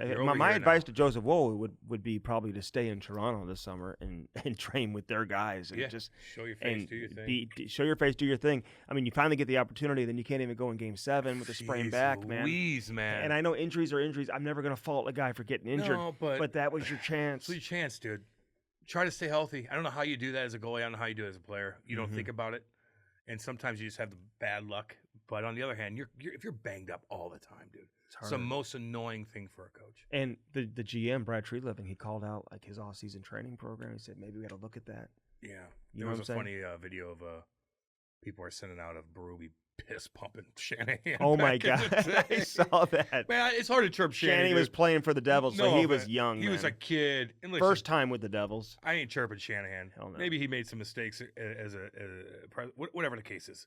But as a player, that son of a bitch at like 38 years old, when buckets off with Donna Bouchard, when Brash was murdering guys at center ice in Madison Square Gardens, when they already had tough guys, but Shanny steps up, literally buckets off with Brash. Like, that's the kind of dude he is, man. So I know you got beat up by Berube there. I like Shanahan a lot. And just like you said, we've repeated this multiple times, there ain't no Shanahan on that ice that you're coaching. There ain't no Berube. There's no Berube or Shanahan. There's not a mixture of the two, not even close. So how you deal with that, I don't know. I know Reavers there and stuff like that. It's just not the same with I know him. some people are speculating that Chief's going to try to bring Jordan Binnington over to Toronto. Not yet. The Blues need Jordan. That's the strength. Are you kidding? That's the strength of this. You start with a goal and you build team. out. Like, you're not getting rid of your Stanley Cup winning goalie of this hockey team. Yeah. And I will say real quick for the Blues, people ask me all the time, hey, what do you think they're looking at this offseason? Well, I just look at the roster. I see 4 top 6 forwards. There's 2 spots that they need to really add 2 top 6 forwards if you can. But you got Thomas, Kyrou, Buchnevich, Neighbors. Those are your top 6 guys. Shen, Saad, probably third-line guys. Bolduc, third-line guy. We'll see what happens with Dvorsky if he makes the team. But I think you've got a need there to add some top 6 forwards. I think you need a defenseman with size, with some sandpaper, plays with an edge that you can put up top and play him with Parayko. Yeah, let them. Not a guy who's going to be on your third pair. No. Play him with Parayko, and that would give you the luxury of sliding, Nick Leddy down to play with Falk. Can you move a guy like Krug, Perunovic? What's his future here with the Blues? I think Tyler Tucker brings that size, and I think you can put him. You can place him in your third pair right now. I'm okay with that. The way he finished the season, he got a little quiet there during the course of the year, but. Yeah.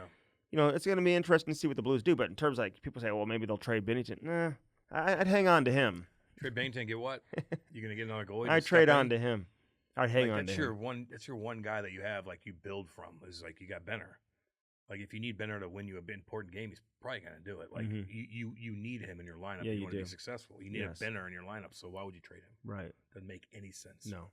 You know what I mean? No. So a lot of stuff going on. Hey, man. We'll see what happens tonight with this fucking game 7. I haven't thrown this out either real quick, but the GM vacancy that's open in Columbus right now, one name that I continue to hear from people is, and I put it out on Twitter the other day, is Kenny Holland, whose family is still in Michigan. I think he wants to get back to the States. Some people suggest maybe he's going to retire. I think the consensus was, regardless of how this playoff series goes, he's in the final year of his contract with Edmonton, that they were going to part ways regardless. Who knows now if they win the cup? You just never know. And again, this is Monday, so we don't know if they're going to advance tonight or not. Maybe that could change things. I don't know. But I know that John Davidson has said publicly that they want to add experience. Some other names have been crossed off the list because maybe those teams aren't looking to, give permission to allow them to even talk to another team, like a Jeff Gorton, for example, who's doing a great job in Montreal, kind of building that thing back up as the president there. But I keep hearing Kenny Holland's name, man. And good, man. I like Kenny. On a short-term basis for him to come to Columbus, a guy who's got real experience. Columbus has a hell of a prospect pool, man. They've got a lot of great up-and-coming prospects, absolutely. And he's a guy that I would say, hey, if we want Rick Nash to be our GM down the line, why not have him learn from a guy like Kenny Holland for a couple of years? You know what I mean? I get that. So who knows how that's going to play out? It's just something that I'm hearing. Unfortunately, no one gives a shit about Columbus unless it's something negative. Am I wrong on that? Is that how you feel about that? No, it's not me. It's everybody. It's not me. Yeah, you're probably right. No, why? I am. They're just there. I am right. They're just there. Yeah, they're just there. You know what I mean? In the NHL. They're the least talked about team going. Are they? Yeah, now they are, because Arizona is no doubt. Arizona's out of the equation. They're up there talking. We're talking about the Utes, baby. They're like, "What's up with you?" You know what I mean? Mm-hmm. I'd live in Salt Lake City. Damn right. Beautiful. Oh, I would too. Me too. Man, what happened in Iran with the president? No, he died in a plane. Was he a bad guy? Terrible. He executed people. Iran's our enemy, homeboy. So do you think somebody did something to the helicopter? Yeah, there's probably something helicopter? shady to it. Anytime a helicopter goes down, anytime a jet crashes, anytime something like that with political figures in it, there's always something shady that probably went down. Especially what's going on in the Middle East right now with fucking Palestine and Israel and whatnot. A lot of weird, crazy stuff going on. Their other leaders died in that crash too. Yeah, no, a lot of important people did. Iran's scary, man. They were going to they were coming from a dam inauguration. Listen, anytime you fly over mountains with fog, with a helicopter, ask Kobe Bryant about that. Oh, you know what happened there? I know. They were trying to get from point A to point B. They got their little girls' basketball game. They're trying to get, because it's such chaos. So they have a helicopter. Driving, yeah, it's just driving will take 3 hours. Helicopter, and I watched the step by step of what the pilots did, and they just kind of got a little too cute. They kind of got discoordinated. Which one are you talking about? So there's YouTube clips of anytime there's a plane crash. The Kobe crash? Yeah, anytime there's a plane crash, I always look up step by step what happened. Mm-hmm. And they just kind of went, and they got directed in a different area. They got discombobulated, and it was really foggy, and they just went right into a mountain. Damn. Died instantly. Do you know that the plane I was on coming back from Mexico, let me guess. You got in a plane crash, you survived. Man, see, you can't. You're like Biden, in a way. You are like Biden. No. Whenever there's a Maui fire going on that killed thousands of people, we don't even know what's going on. Biden comes out and says, I know exactly what that feels like. My kitchen got caught, and my Corvette almost was burnt up, and I almost lost a cat. That's what he says. That's Andy. I got Mexican people telling me that they're following me on Instagram from Mexico. They don't care about you. Oh yeah, I want to see. No. Okay. Follow. They are A lot of them have never seen snow before, Cam. So what are you saying? A lot of them have What never. happened on your Hold plane? on, but a lot of them have never seen snow. Andy, yes, they have, dude. No, they Yes, haven't. they have. I was asking these Mexican friends of mine who I had become very close with, and I would say, like, have you ever been to the There's States? mountains in Mexico, dude, with snow. There's no snow. There's mountains that they've seen, dude. The Mexicans that I talked to, very close friends of mine, that I had talked to in Mexico, I said, have you ever been to the States? Many of them said no. They have never been, but they'd like to go. They Well, hope just walk across. Well, that's not where it is, like in where we were at. Okay. You You want to get to the States gotta in go to, Mexico, like, you can. Tijuana and stuff like that. But No, they're- you don't. Cam, You they're go over ve- the Rio but Grande. Cam, they're like very nice people. Of course. So friendly. People tell me there's a lot of Who wealth. said they weren't? There's a lot of wealth Who there. said the I Mexicans think weren't doesn't nice the people? government say that maybe a little bit? No, the cartel. The cartel Are they that the ones runs the coming show over? down there Mhm. is the most horrific thing you could possibly imagine. The cartel. They were probably staring at you with your nerdy fucking sandals on, like, maybe we should get this guy. And you're lucky they did. Hey. Cartels everywhere down there. Is They're the- implemented is the- everywhere, just is- like Hamas is the- is with Palestine. Is the Mexican policia? I learned Spanish too, by the way. I learned a lot of Yeah, yeah. Spanish. No Okay. one cares. Are they after the cartel? They're both integrated at times. So too. is it like they just let You they? don't know what's what, man. That's why there's no one letting all these. They're not letting hostages leave Palestine. Not hostages, but like the people that want to leave Palestine because it's chaos and it's war torn. Why isn't Egypt let them We in? had a Wait listener. minute. Why doesn't Egypt let any of these people in? Why do you think that is? Muslim nation. They don't Why? let. They don't let who in? They don't let the Palestinians in. The people that want to flee Palestine. Why doesn't Egypt let them in? Why do you think that How do is? they keep them out? There's a fucking wall.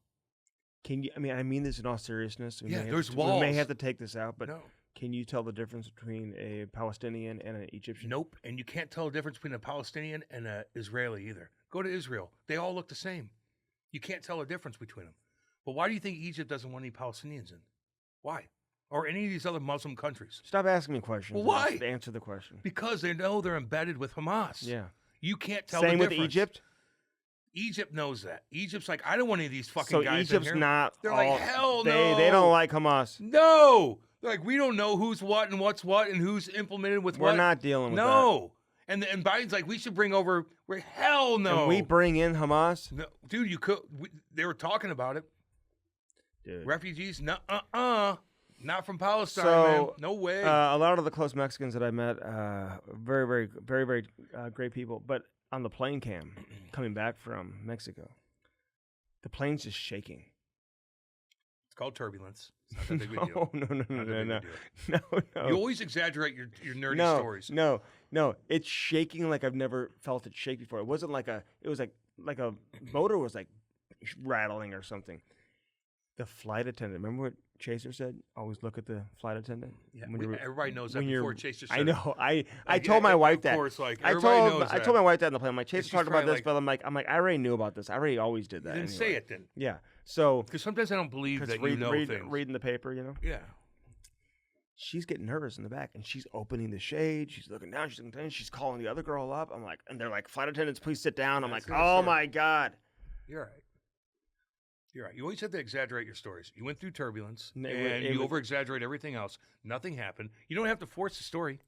You do not have to force the story. Now, Jake Paul the other day is flying on his private jet, gets struck by lightning. He did. Yeah. Now, that's scary. Did he go down? No, because if he would have went down, that would have been the biggest story in the news Well, right now. I What's know. wrong with you? Well, so what do you mean, like? Now, that happened in the 70s with Mhm. a little girl. A little girl was flying over the Amazon jungle Oh, with her God. family in the 70s. Plane gets struck by lightning. This little girl falls tens of thousands of feet, And survives. strapped into her seatbelt. She lands in the Amazon jungle and survives. 17-year-old girl. She knew what was going on. Her family they knew the Mhm. jungle. They're like those kind of people, outdoorsy, whatnot. She survives 10 days in the jungle. In the jungle with her dead family laying around. Oh my god! I think you And talked about she this had before. Yeah, she had a broken collarbone. She snuck her way out, went down the scariest river you could possibly imagine with gators and snakes. And piranha and deadly fucking plants that you can look at a plant and all of a sudden you have some sort of bacteria and you're like, help. She survived, found this little village. Somebody helped her. Now she writes books about it and stuff wow. like that. It's unbelievable. So anytime you're in a jam, just think about that little girl. Did you and hear what she went through. about that man that was kidnapped and they found him 24 years later. 28 That was years in what, later Bosnia? Yes. in a cellar, Right next door. like close by? Yeah. That was like right next door. This happened. This is in a different country, but in the United States, some of these kidnappings, dude. Emily Smart or Elizabeth Smart, Oh, yeah. when she got kidnapped out of her bedroom window in front of her little sister. That was JonBenet. That JonBenet Ramsey, her brother killed her. That was a long time ago. Don't distract me when I'm telling the story. My stories She was are taken out legit. of the window. No. JonBenet Ramsey was killed, and she was like a model, and her parents took advantage of her. And her Model, psycho, beauty pageants, yeah. yeah, she's a little model girl. And her little brother was a weirdo, and they say her little brother killed JonBenet Ramsey. But I'm talking about Elizabeth Smart, Mm-hmm. who's in Utah, a Mormon family. And this couple who worked on their house snuck in up the window, snagged her out in front of her little sister, took her 2 miles into the woods where they had this cabin, and they kept her hostage for years. Get out of here. And no one could find. It was such a big story in the 90s, dude. And all of a sudden, they flew a helicopter over, and they see this little cabin. And like, what the fuck is this? Let's go check it out. They went, and this wife and husband kidnapped her for years, and they finally found her. Elizabeth Smart. And there's another girl named in Texas. Oh no, she's from like Arkansas. Oh God, what was her name? These people saw her walk in the middle, like a rural area, because we used to have to walk from our house all the way to the bus stop, and it was a mile long. Imagine a little girl. Imagine being You didn't walk a mile Yes, to the we bus did. stop. No, you didn't. They would have had a You closer. motherfucker. They would have a closer Now bus stop. I'm not even drinking. They would have and a. now I'm still mad at you. They would have a close. No. They'd have a closer bus Sandy stop Creek for Lane. you. We had to walk That's a mile. That's illegal. No, we had to walk a mile. I swear to God, we had Uphill to both walk. ways Oh my in the God, snow. this, in the snow. And it wasn't even. And it was a This It was a guy. dirt road. I swear to God, it was a gravel road. Fact checkers. A mile. They're gonna have a heyday with you today. So anyway, this J.C. Dugard is her name. This little girl is walking to the bus stop in like a rural place in the middle of the United States. Mhm. These two couple from Texas are following her, stalking her, grab her, throw her in the car in 2 seconds. It's over. Oh my. Once they grab you and you're in that car, it's over. Mhm. They drive down to Texas. They put her in her backyard for like 20 years. Oh my 3 God. kids later. And the neighbors had no idea. And if you look in an aerial view of the backyard of these psychos, dude, there's tents and stuff everywhere. They bred with this poor girl. They had kids. She never. And finally, somebody knocked on the door and like, what's going on in the back? And they walked around back and saw all this stuff. And they. And she survived. She survived 20 years later. Yeah. J.C. Dugard. And while you're at Andy, it, and like, we no, got just- it. you We need got to to- get going. No, but sometimes look you're just up- you're so aloof to shit. Look up. And you're just like, like protect. I'm just. I know. I'm- Protect sometimes the family. I worry about. I you. know. Hey. Sometimes I worry about Hey. you. Protect. Look up Michael Devlin. Yes. The Emo's Pizza There's driver. 2 of them. You're goddamn right. That was in Kirkwood, Missouri. You're goddamn Just right. look that up. We'll talk 2 about of that. them. Yeah. Hardcore. They kept him. That fucking Emo's fucking psycho. They killed him in prison. Did they? I think so. I think you're right on that, Andy. Yeah. They kept him right downtown Kirkwood. This guy that worked for Emo's kept him alive. It's called Stockholm Syndrome. And he would like play with other kids at the apartment complex. Because it's called Stockholm Syndrome. You know what that is? Mm-mm.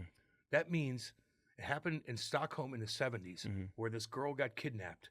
And all of a sudden they barricaded and the girl was so brainwashed from the abductor that she started liking the abductor and didn't understand anything else what was going on because he manipulated her so much. It's called Stockholm Syndrome. So sometimes you get that as a young kid. You forget about your family. This is your new leader now. This is your guy. This is your girl. Remember whatever those, it is. How about those girls that were And found so they don't leave. in Cleveland?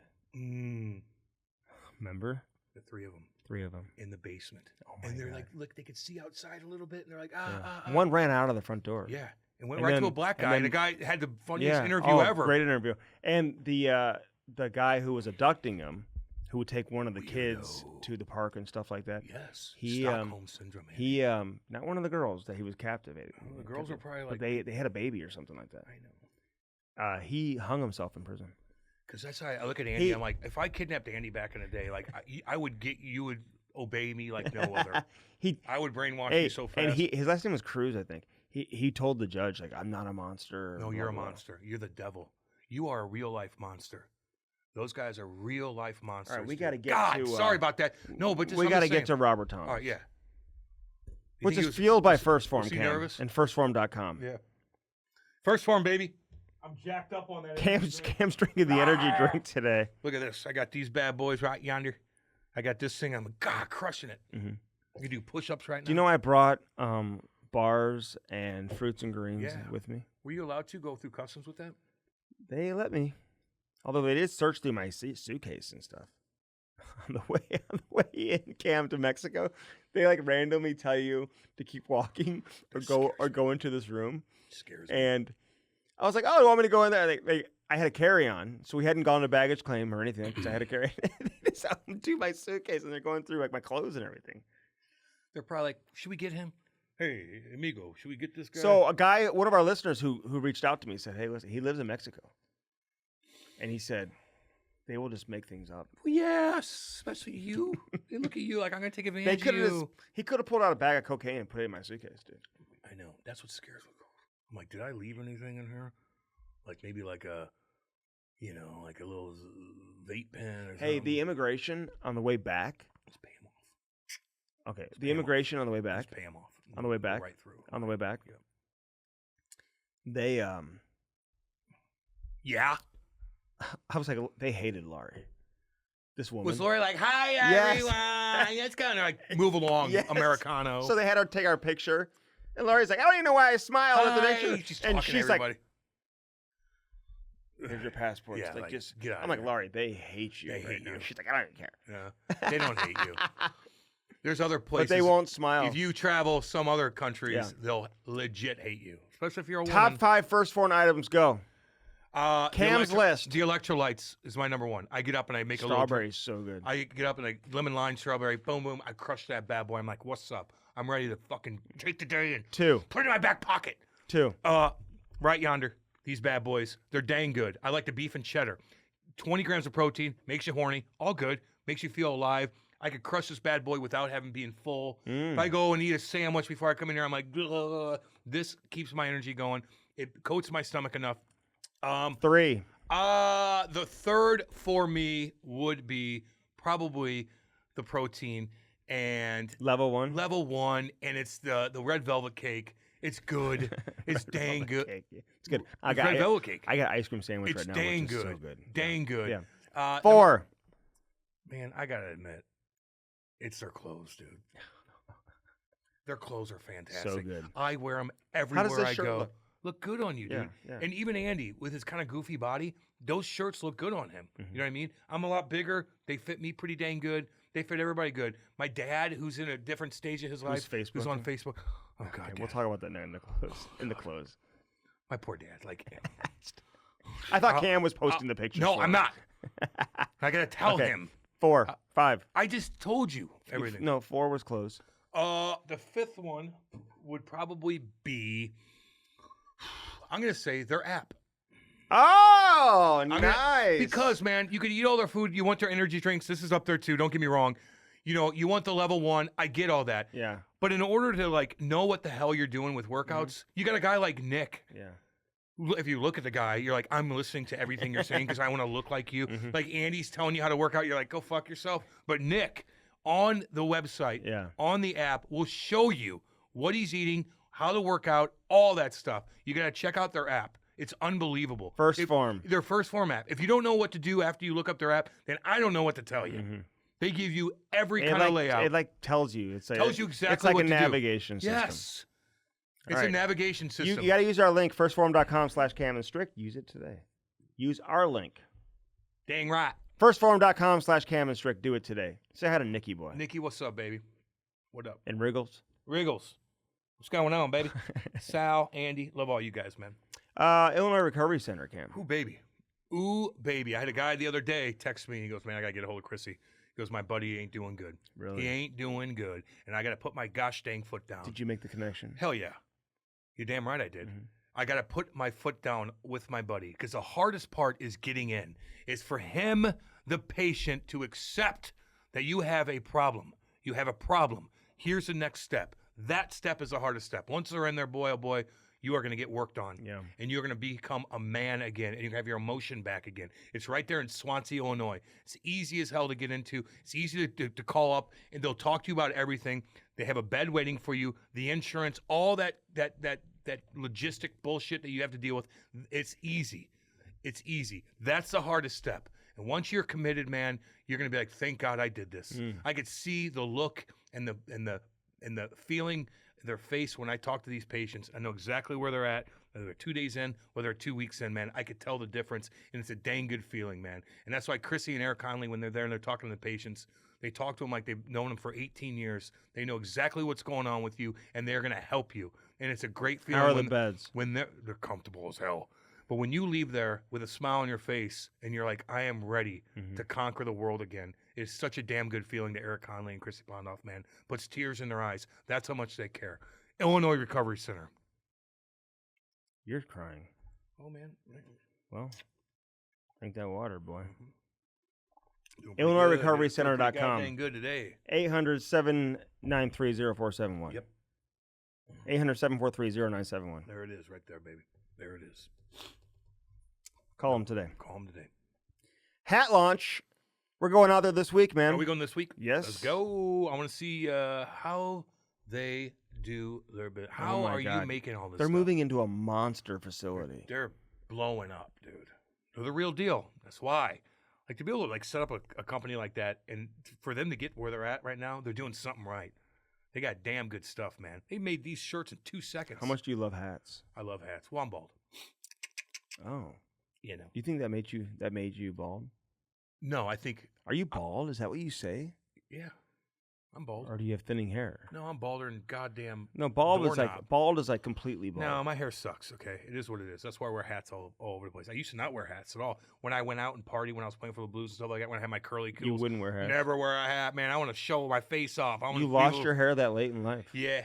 It started happening in my later years with hockey. I was getting stressed out and stuff like that. I was getting piss tested 3 times a week in Albany. Stressed out. My hair's falling out. I'm fighting guys in front of 400 people. I didn't save enough money. I'm getting piss tested 3 times a week. Yeah, my hair fell out. Okay. Stress, and it sucked. It's depressing. So I wear hats. What do you want on a hat or a tee? Because they got shirt launch coming out too. So what would you want on your? I want a nice Cam and Strick, dude. Yeah. I want to start representing Cam and Strick again. Okay. You know what I mean? We need some more Cam and Strick stuff. I got you. That's what I want. I'd wear it every gosh dang day. Gotcha. I want your face. What about I want Andy's face? Would you want Bellman on there? Or yeah. say Danny Boy? What? No swinging dicks. Bellman. You're damn right. Yeah, and they'll make that. Hey, but they would love to make that too. Oh, I know. No swinging dicks. They should give them one. It's true. But hat launch, man. Check it out, hatlaunch.com. They're America's #1 source for customized hats. Pretty dang good. Every hat tells a story, Cam. What does that story tell? You know what that story tells is when Cam left everything at my house and didn't come by and pick up the hats and the T-shirt. You could have done something. He was like, go drop him off at Andy's house. And then he tells me he's coming by the next day at 7 a.m. Never shows up. Doesn't answer his phone that day. Well, I was busy.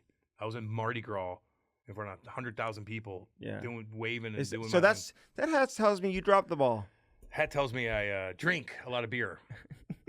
That's what it means. Every hat tells a story, Cam. That's the story. That's the story right here, baby. T-shirts are in too, man. So they're gonna be making those shirt launch too. We'll fill you in with everything else going on. But check it out. If you're a business out there, sports team, school, whatever it is, you and your buddies, fantasy football, whatever, softball game, you want to put golf, together a hat, whatever, yeah, dude. Your kid's baseball team. Customize your own hat. Best prices too. Great quality. They're the best of the best. Hat launch, baby. Yeah, hat launch and hatlaunch.com. So check that out. Mm-hmm. Cam, at Bellman, you get what? Swinging dicks. Explain that. Well, swinging dick is a guy that comes out whipping his dick around, and he's annoying when you're just trying to look at cars, and he bullshits with you. Then he brags about how tough he is. Then he brags about school. He's like Andy. He's like a big version of Andy, but a hillbilly. You know what I mean? Where he's like, I played cornerback at Parkway North, and I did this. No, you didn't. You didn't do a goddamn thing. Did. You didn't do a goddamn thing. 3 interceptions. You didn't do it. That's a swinging dick. And he's like, can't believe you're dating that Andy Strickland. I used to beat him up in high school, which he probably did. But why say that? Why say that to Lori when she's trying to look for a nice car? Why? Why are you a swinging dick? Mm-hmm. None of that shit. at Belmont. None of that. It's annoying. Hoosiers bragging about their high school days and stuff just like Andy does. Mm-hmm. You're just trying to buy a car, and they're annoying as hell. Then they take advantage of you. No, not at Belmont. But they'll give you sushi and flavored water. That's stupid.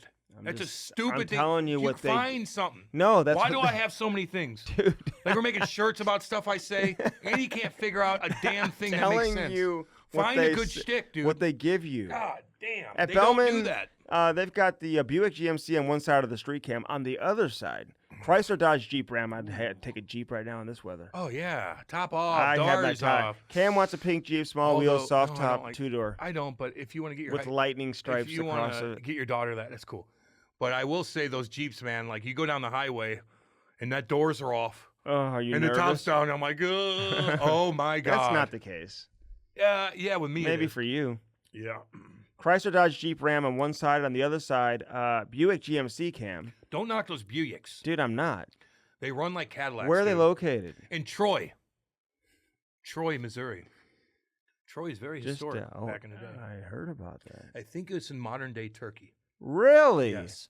They believe that they found evidence of Troy in modern day Turkey on a cliffside. Get out of here. Yeah, it's very Say interesting. hi to Danny boy. Danny, what's up?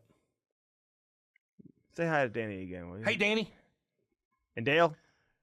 Dale, get back to goddamn work. Okay? Get back to fucking work. And where's fucking Kenny? Kenny? Kenny, get back to goddamn work, Kenny. Sell them You and Dale. cars. God dang, Dale. We You're love the you guys, best. man. We're just Robert tripping. Thomas, Amanda, he didn't say He didn't say much. I think I scared him a little bit. No. I think, honestly, for some current guys, listen, he can't be coming on here and being like, hey, I'm golfing, I'm hanging out. It's like they missed the playoffs a couple years. I get it. It's like, Yeah. it's a tough time. And, one thing he said privately to us, like, he hates the fact the Blues aren't in the playoffs, man. And he was like, I wish I was playing, dude. Yeah, Andy, While he's I watching, think that's par for he's, course. Like, he's God. watching. He's The watching. one thing he said. He's privately watching every. to us, I mean, come on. No, he said a lot of other stuff. But he's watching every game, Yeah, he's into it. and he's won a lot In his over whole- the course of his in hockey career, career. big time. He's a winner, He's a winner. and we had a great conversation with him. Man, he's a sick ass player. He's a damn good player, and he's a damn good guy, and he's a big reason the Blues won the Cup in 2019. And he joins us now Love on the him. Cam and See you Strick guys. podcast, baby. Check it out. The Cam and Strick podcast is brought to you by First Form, baby. Use our link and do it today. www.firstform.com/Cam and Strick. Get jacked now. They are the real deal. Get that protein, check out the apparel, eat those bars, and drink those energy drinks. Firstform.com/Cam and Strick. Yeah. Now on to the interview. What have you been doing? Not much. Watching hockey, hanging out, started training. So other than that, not too much. What's training like? What does that mean? What does that entail?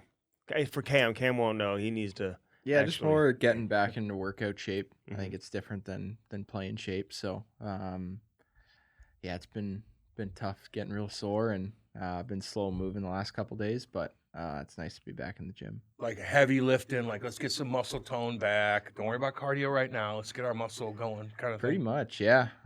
Wouldn't say too heavy yet, but definitely getting after it.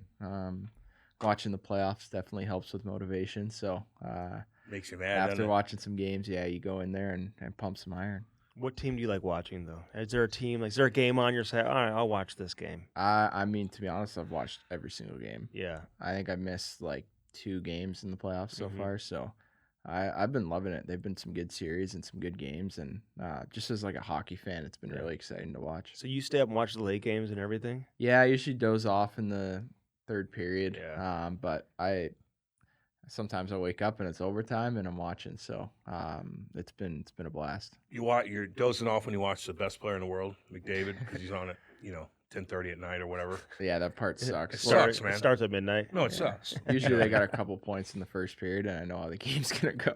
Yeah. Well, they got their hands full. Yeah, they sure do. They do. When's the first time you saw McDavid play? How old were you? Jeez, that I can remember. I feel like I've seen him play at the Marlies. I remember there'd always be minor hockey tournaments, and everyone would stay and watch the Marlies. Like this rink was packed. Like Because you of couldn't him. see. Oh yeah. As soon as like you'd be playing on one sheet because they'd have 5, 6 age groups having a tournament, and everyone would know when the Marlies played, and that rink would be packed. Is he more popular than Crosby? Remember Crosby? Were you too young for that, I guess? I think I was too young for him in minor hockey, but Fuck, he was it gigantic. was the coolest thing I've ever seen. Just McDavid. Oh yeah, like every single team that wasn't playing was at that rink watching. Who else was on that team? Wasn't that Josh Hosang on that team too? Yeah, they had a lot of guys. Jeez, I can't even remember off the top of my head. So he was there's just a like couple guys. all that- the kids were like, they all knew who McDavid was. Yeah, everyone knew who. He's only a couple years older than you, right? Yeah, it's 2 years. Would you have crossed over with him in the Ontario League or no? No, he was gone the year I got in. Okay. Yeah. Didn't he get in at like 15 or something? Yeah, Is that double underager? yeah. Like He's, Like, Spezza. hey, you want to play at 10 years old, McDavid? probably Yeah. could have. He was that For your good. hometown, right? Yeah. That's how it goes. Mhm. Who's the best player you ever played against, like as a kid? Jeez. It's a good question. I remember there's a Sean Doogie. He was a really small kid. We used to play against him in tournaments all the time, and he used to tear us apart. Where's he playing? Like Just Sean fell Doogie. apart. I thought you were gonna be like, No, like that's Nick what happens. Suzuki, something like that. I or- never really. I only played against him in junior, but Isn't that weird? I though? remember there's this kid. We'd play him in tournaments, and he'd get like 4 goals on us every Really? time. Yeah. Where's he playing now? I don't think he's playing anymore. Really? Yeah, What dude. happens? Dude, they can't deal with it. I don't know. I don't know. They There's can't always, take the next like, step. He lit us up, and we would only play him 4 or 5 times. But I remember leaving, being like, "Holy crap, Mm-hmm. kid was good." Did you know you were gonna play in the NHL? Like, I mean, as you get to like London, you're a first round pick. Like, when does it like really creep in that you're like, I'm probably gonna play in the National Hockey League? I mean, you don't really know. I'd say I never thought it was a possibility till you get drafted first round, and then you're like, okay, I probably will get a couple games at some point. Mhm. They took me at a high pick, so they're gonna give me a chance, and that was kind of probably the first moment I realized I would play a game in the NHL. So that was pretty cool. Were you like, well, I better play in the NHL. Like, these guys are drafting me first round. Like, shit, I got to do my thing. A little pressure. Yeah. Hell no, yeah. No, I think, moments like that really rejuvenate you. They, you find your love and passion even more. And I think that's what allows you to kind of take that next step. Do you just do like lower body workout? Dude, his legs are fucking jacked, boy. Do you do like You are upper body so- too? You know how like most people never do lower body? Maybe it's like the Yeah, in opposite. Jersey, Yeah. athletes. You always had like those big legs, man, like the strong legs and everything. Yeah, I've always had them. I don't know where they came from. Probably just skating nonstop when I was a kid. Yeah. Whether it's hockey or backyard rink or roller skating. So I think it just kind of came naturally. Did you know anything about St. Louis when you got drafted? Not a thing. Were you like, what the fuck? Like, Not a all right. thing. Look up some shit. You're like, all right, I can figure this out. No, I didn't look up anything. I came here and had no idea what I was looking at. All I'd heard was obviously from the Kachucks that it was a great place. Did you like the Blues? Like, did you follow the Blues? Never ever? watched the Blues ever. No. Yeah, I No. like honesty right there. Never. What about you? Ever get like Like Robert, we want you to meet Brett Hall. This is Brett Hall. I'd be like, I've What? never He heard likes of you. tequila. Were you like, I'm gonna go drive around downtown, and, like cruise around, and all of a sudden get jammed up a little bit? Like maybe I should turn around. I'm not in Ontario Like- anymore. No. We're not in Ontario. We're not in Canada anymore. No, I remember we used to stay downtown, like rookie camps and all that stuff. So that was the only taste of St. Louis I really had, to be honest. We'd go to baseball games, Ballpark Village. That was kind of all I knew about St. Louis. What do when you I got tell here. people now? Like your people Yeah, what do you back say to home people? when they're like, hey, what's it like in St. Louis? What do you tell them? I always say it's easy living. No one bothers you. You just do your own thing. Best people ever. They'll do anything for you. I mean, your toilet breaks, your Yeah. electric goes out, Wi-Fi. There's someone that'll help you in 30 minutes. Like, You go outside your door, like ring the bell, like I need help. Like, I'll help you, Robert. yeah, I remember my internet went out a couple days ago, and I texted my guy, and he's like, I'm on my way home. I'll be there in 5 minutes. And I was like, geez, like, Yeah, that's what's up. and it was on in 20 minutes. Yeah. Just be And- nice to those handymen because they're hard to come Oh, by. they're you the gotta keep 'em. absolute You best. keep Once those you have handymen them, around. you got to keep them. That's just the way St. Louis is, and how nice the people are, and you do everything to give back because they would do anything for you. Okay, living here and doing your thing, like you get recognized everywhere. Like people recognize you, I'm sure. You got your hair flowing, doing your thing. People are coming up to you, but they don't bother you. They're nice. You get that drunk hillbilly, you're like, get away from me. Where he's like touchy feely and shit like that. But as a whole, St. Louis fans are pretty cool, but they also recognize you too. So you're popular, and they don't fuck with you. Yeah, I mean, most people just want to give you a fist bump and just say, That's hey, it. like, love you. Like, that's it. Yeah. You know, whether you're at dinner or something, like, it's nice that people want to show how excited they are to meet you and see you, but at the same time respectful. And you know, if you're sitting out there with your family and your dog or whatever, they'll just come up, give you a fist bump, say, you know, big fan, and off they go. So You're like, I'll clean up your it's- dog shit.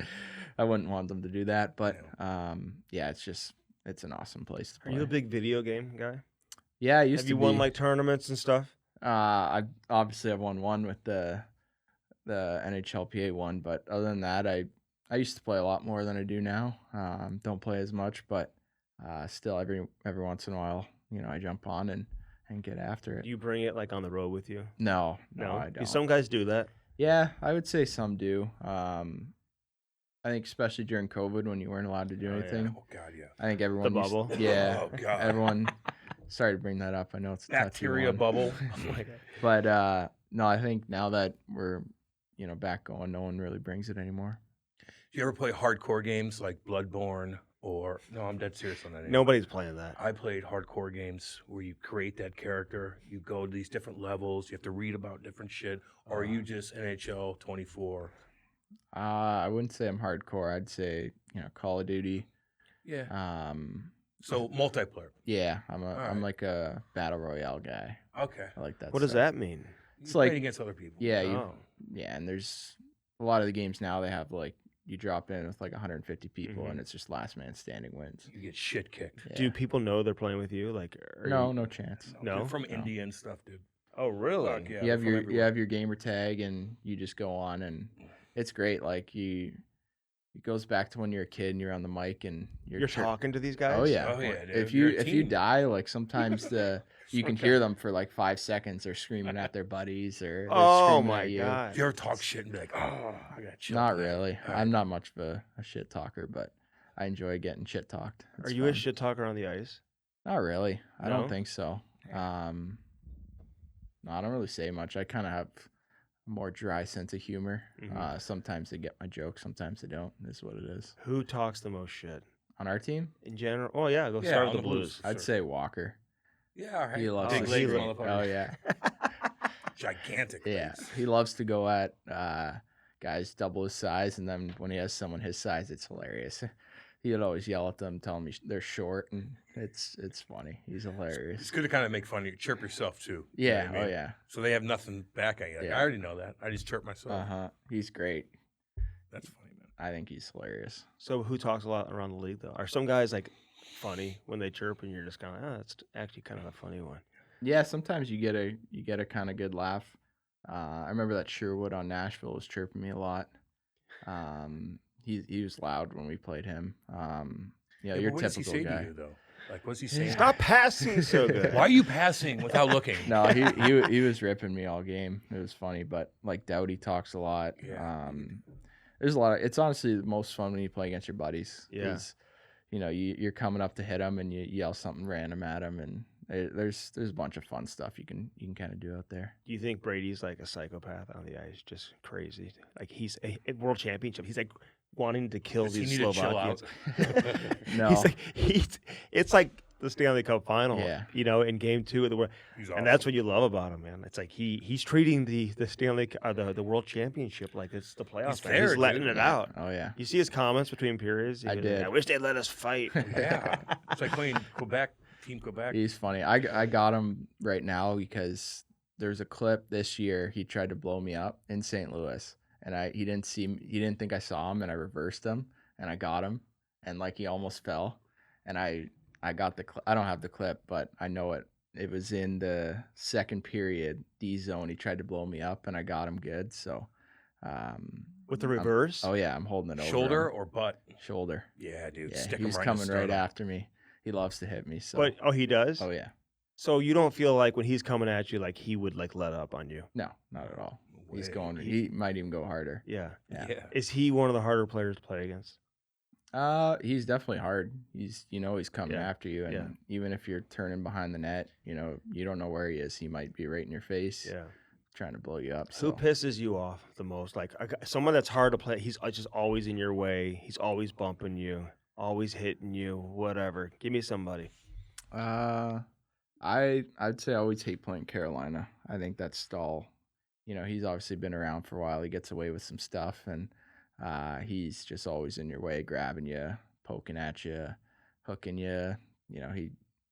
When you played as long as he has, he gets away with some stuff, and he goes right to that line. Like what? Like so? Like ref's not looking. He just knows. He's like just a little tug like that, where you're back checking or something. You're like I lost a mean, step. yeah, if you're skating in front of him, he's got the ski pole on you. He's grabbing you down low. He's bear hugging you. You can't escape. So he scored a sick goal the other night, though. Who's that? Jordan Stahl. Oh yeah, he did. Yeah, Rangers. That was a sick. They goal. might be coming back. Yeah, you never know. I like them, man. I like that series too. Yeah, it's a good one. I do. Rangers are good. Fucking Trouba's trying to kill guys. Are you He's surprised? scary. You surprised Dallas is kind of having their way with Colorado right now? No. I've been saying for a couple months. I think Dallas has got a good shot at it. They're a good team. Yeah, they're really good, man. Yeah, they had a weird thing going on with the Juicekin too, right before the game. Who, Colorado? Yeah. Yeah, I know. Yeah, so Hopefully Yeah. he's doing all right. Well, man. they better take care of him. Yeah. Like, okay, no pay for whatever 6 months. Like, just keep an eye on him. Mhm. Like, is he going in the program? Like, I don't know. Yeah. Well, it's like That's tough. Yeah. That's a tough one right there. Yeah. No, but yeah, because you know both those teams, man. It's hard. Like after you win, isn't it hard to maintain that level? It is, yeah. Like I think, like you look at a team like Dallas, they got some really good young players, and you need that mix of young guys to really kind of get you over the edge. So, in my opinion, but they're doing a lot of things right. Like And, Wyatt Johnson. yeah, Oh, he's yeah. a Scoring stud. big ass fucking goals. He's sick. You know him? Ben's rocking. I don't guy. know. No, he's a little younger than you, I guess. Yeah. Pretty good player, man. Yeah, he's really good. He's You nasty. know, like right off the bat, you see this kid play, like, okay, yeah, Yeah. that he's got it. Yeah, like it's kind of cool. Like he's just smart. He's always in the right spot. He makes great plays. Like it's really impressive what he's doing, to be honest. You guys played Vancouver early in the year, and I remember, I think it was the last game of a road trip, and I talked to Otter the next day when you guys came back. He's like, they're like really good, and it was super early in the season, Yeah. and nobody was really saying that yet. Yeah. They weren't sure if they were truly good or not. Like, are you surprised? Because everyone keeps counting them out, and they just continue to win games, even here in the playoffs. Yeah, they got a good system. They got that Tocchet's got them playing really well.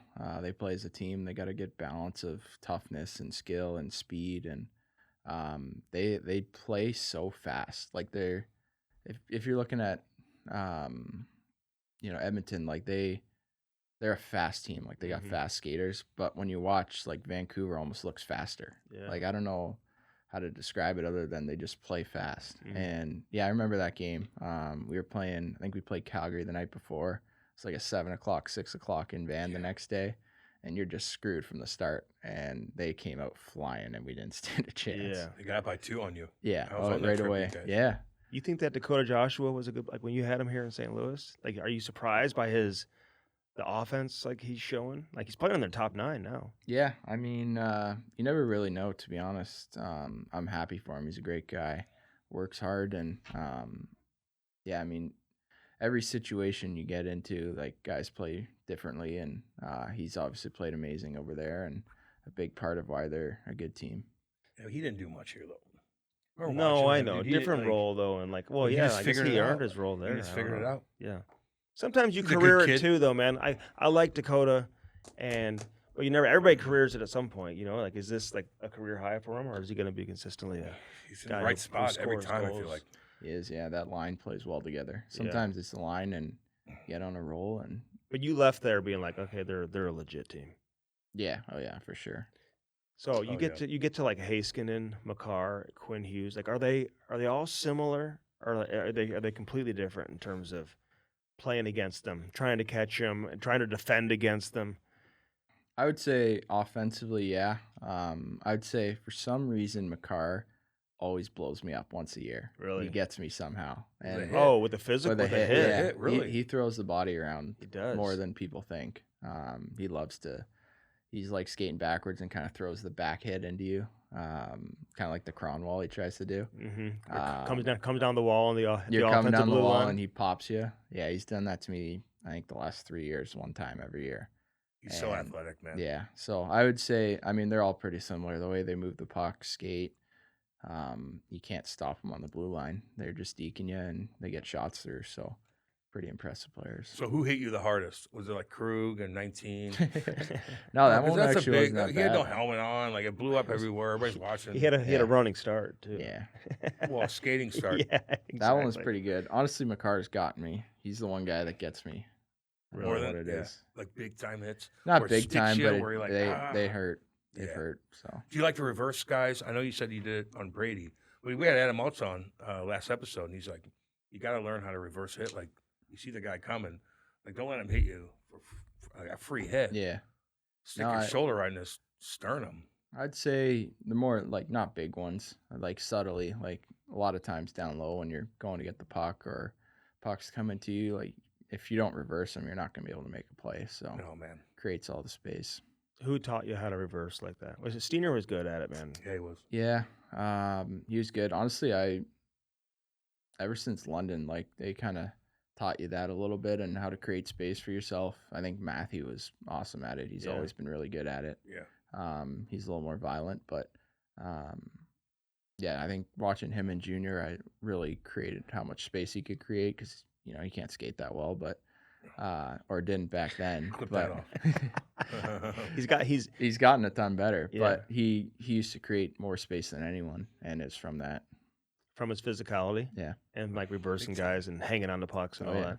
He's hard to be Yeah. around, man. Yeah. Yeah, You know what I sure mean? is. You pick up on that like from like guys like O'Reilly and Perron when they were here, even Tarasenko, like they would hang on to Mhm. pucks, right? Oh yeah, You know? yeah.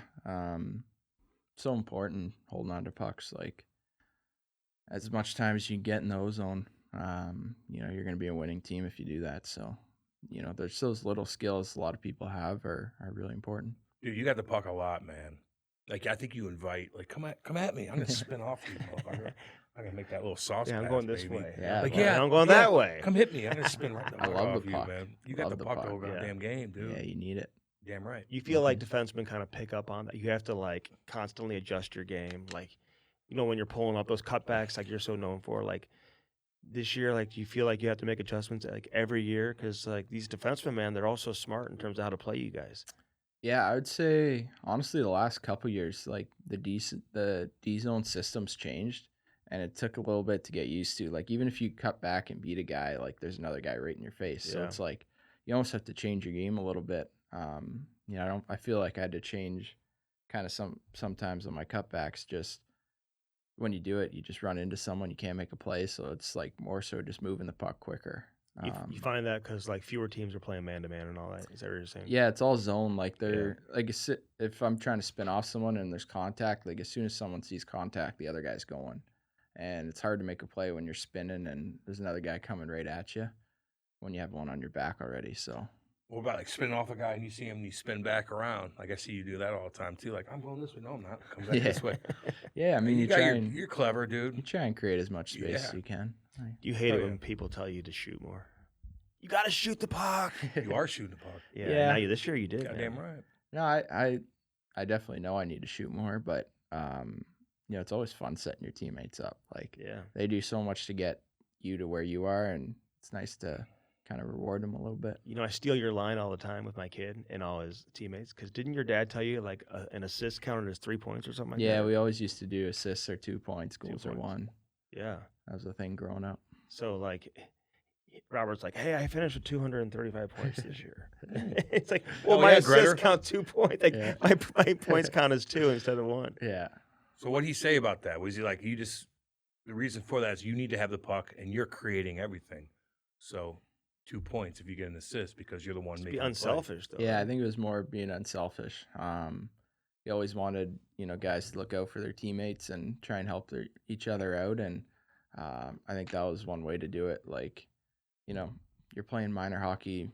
Most of the same kids are kind of scoring. So the more you can kind of share it and bring other guys together. Yeah, but what if they're not on your level, dude? So what if it's the best thing for the team for you to keep the fucking puck and do everything? You know what I Yeah, mean? So I maybe mean, it's like when not you're selfish, but- 10, 12 years old, it's about bringing everyone together. Oh, that coach is probably like, no. No. You keep that puck Yeah. and Stop win. passing to Stop Timmy. Give him the He puck all the can't time. catch the pass, No Robbie. shit. We need to lost win. by 2 because of that. We need to win this tournament. But You have no. good coaches growing up, man, with all that stuff.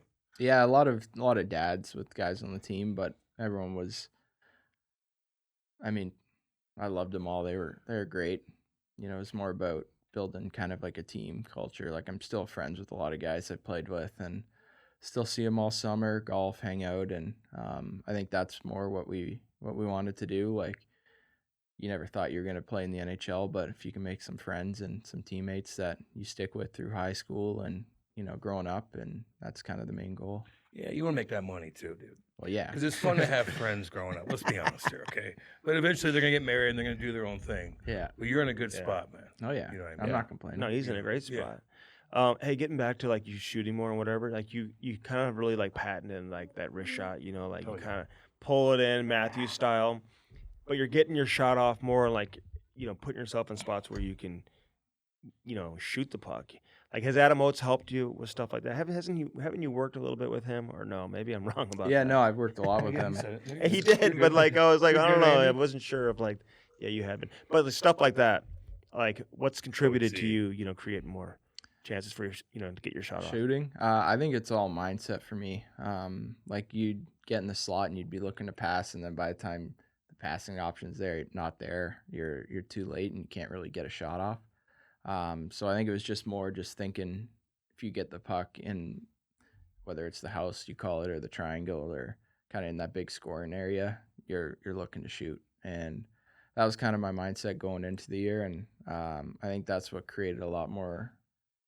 Harder, better shots too, because I was made my decision before I even got the puck of what I was Yeah. doing. Would Chief ever be like, "Will you guys shoot the puck?" Like you and Bouchard and Kyrou, like, "No, you take it. No, you No, take guys it. did You some- take yeah, it." You did some It'd be like the passing. Harlem Globetrotters, like Yeah. going around, like, "Okay, I did like nobody it. shot?" Oh yeah, it's fun to watch. But he'd be like, "Why shoot the puck?" Yeah, Or guys on the bench yelling at you guys to shoot more. Yeah, guys definitely, especially coaches, were getting mad, but at the same time, like we're playing a game we love as a kid, and sometimes being a kid, you like making those sweet plays, Yeah. and those feel so much better. Yeah, they wouldn't work out all the time, but it's about finding a balance of it, I think. You like that Buchnevich? Yeah, he's great. He's cool, isn't he? He is. He's a funny guy. I don't know if it's his broken English or whatnot, but he's hilarious. Did you know he was like? What'd you know about him as a player? Like when he got here, did you know he was gonna have that type of? I knew absolutely nothing. Yeah. Like those guys, you only play two times a year. You don't really know too much about them. Like a lot of times, you're watching hockey, you're watching your division, your conference, that kind of thing. But I didn't know much about him, and he's a lot smarter. He's got a really high hockey IQ. Oh, yeah. He's really smart, and I don't think people give him enough credit for all the things he do. I mean, being so good offensively, and as well as he's probably our best PKer on forward. Yeah, By far, he's smart, and he does a lot of really good things. he and Sonny. Yep, Sonny. Sonny. How's he doing, man? he's good. Talk to him. Yeah, I see He's him cool as hell. a couple times a week. He's doing really well, and obviously a tough break, but excited that he's doing so well, and we'll be back for the start of the season. Why do you think people are so hard on Kyrou? It's a good question. I think there's a couple different things. I'd say, I want to say this the right way, but like, I feel like going into this year, he really made a point to improve his defensive game. Mhm. And to be honest, watching, I thought he really did.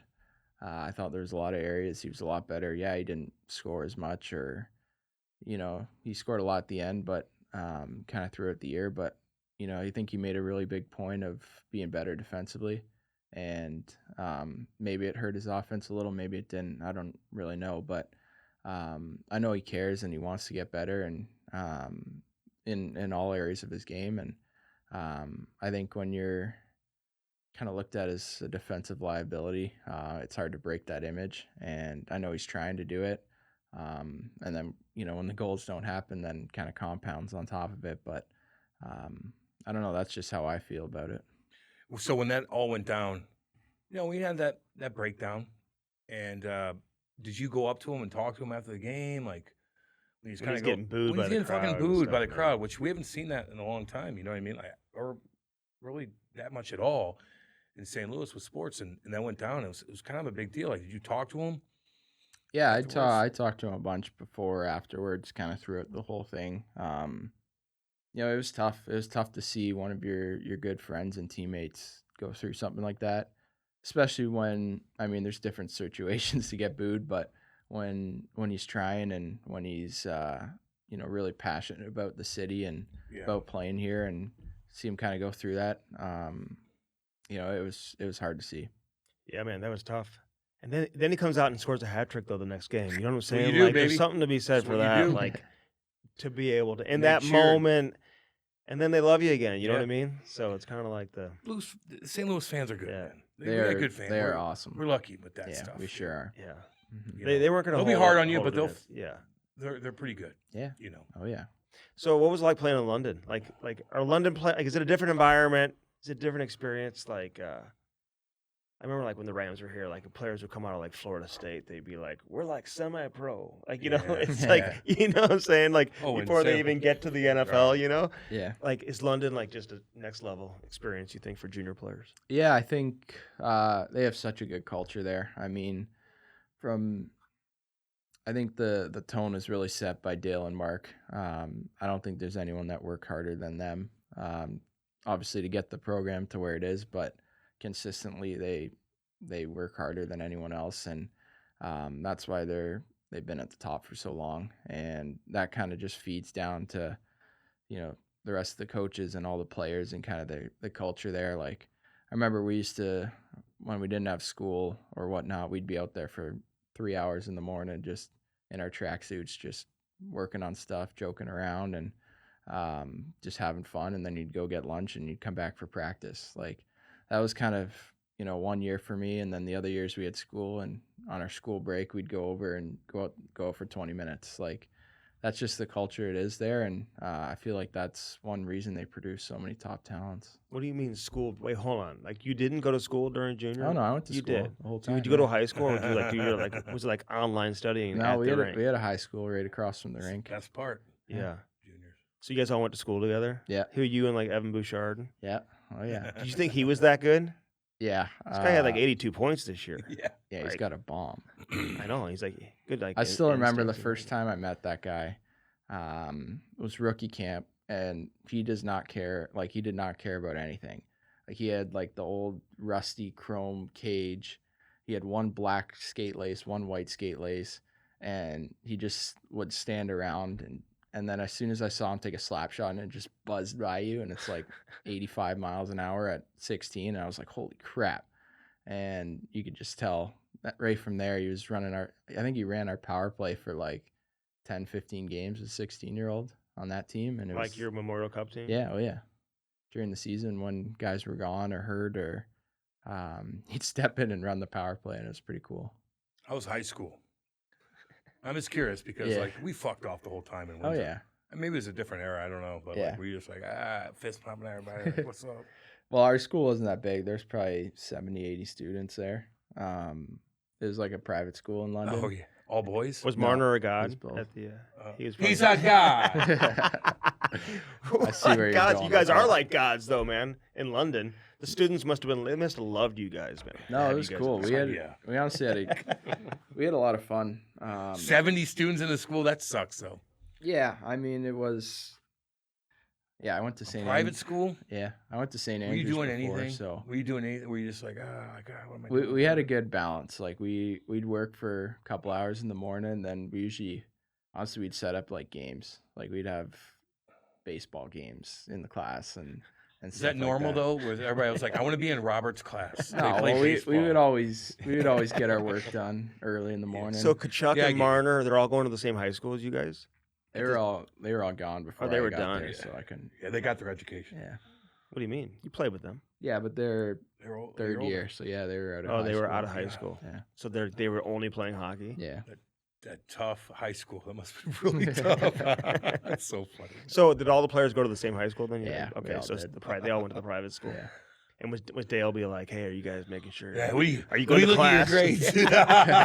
Yeah. There'd be a couple times a year where even if someone didn't do something wrong, he'd come up with something and make us all run the stairs, and you have to run around the whole concourse in Bud Gardens, and whether someone did something or sometimes he just wanted to do it to send a message. So Yeah. it was good. Are the players like? I know there's so much respect for him, but do they fear him? Like, or is he one of the guys? Is it like an open like environment where you feel comfortable coming and talking to him, or is he just like have such a strong presence? Guys are just like weary when he's around, you know. I'd say a little bit of both. I'd say probably your first couple of years fear. I'd say as you kind of get older and are kind of more of a main piece on the team, it's a little different. But yeah, I think mostly respect. I think everyone knows, you know, how well he's done there and how many players he's pushed onto the NHL and all the success he's had. I think so many people go in there and just have so much respect for him.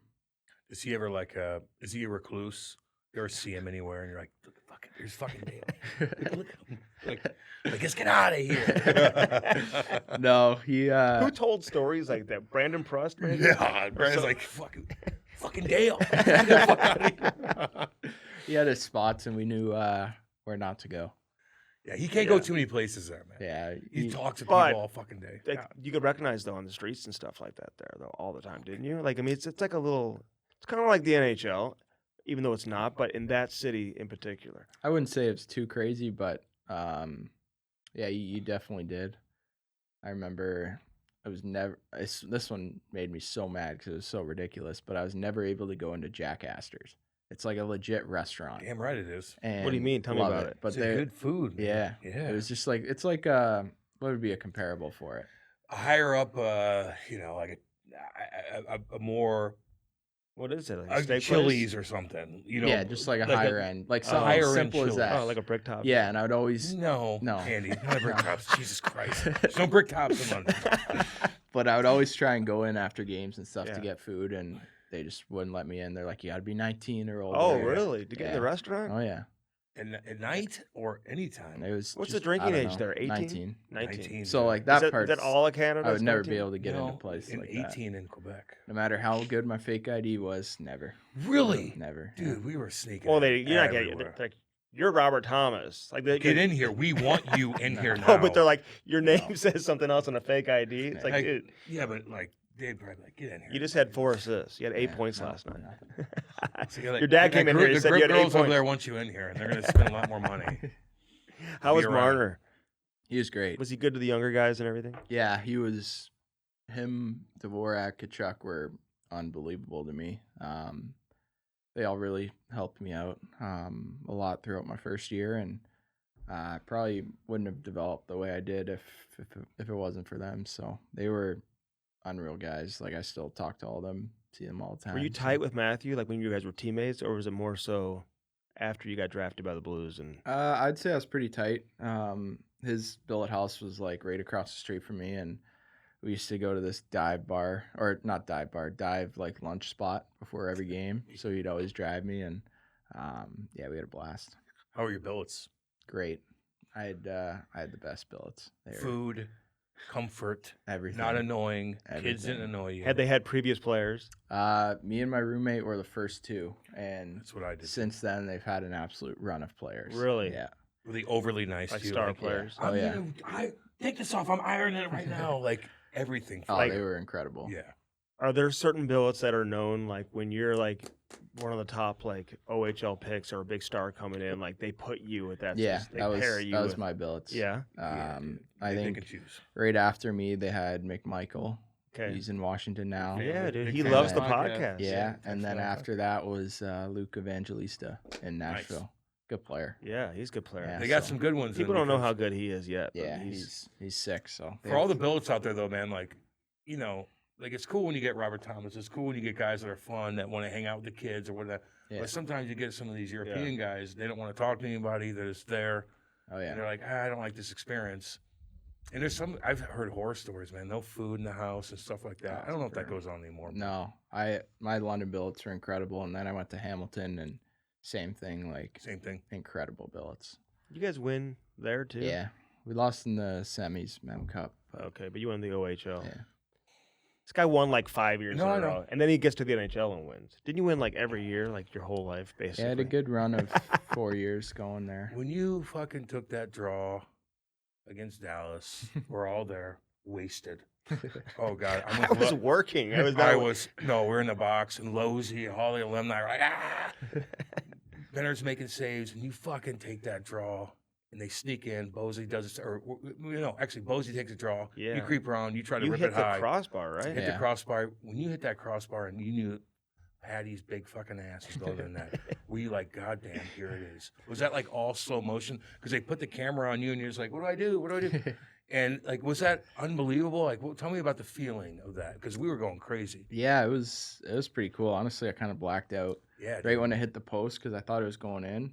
I couldn't see the puck after it hit the post or bar or whatever, but I just remember kind of blacking out and just being in slow motion when he kind of turned around. It was Like, where do I pretty go? cool.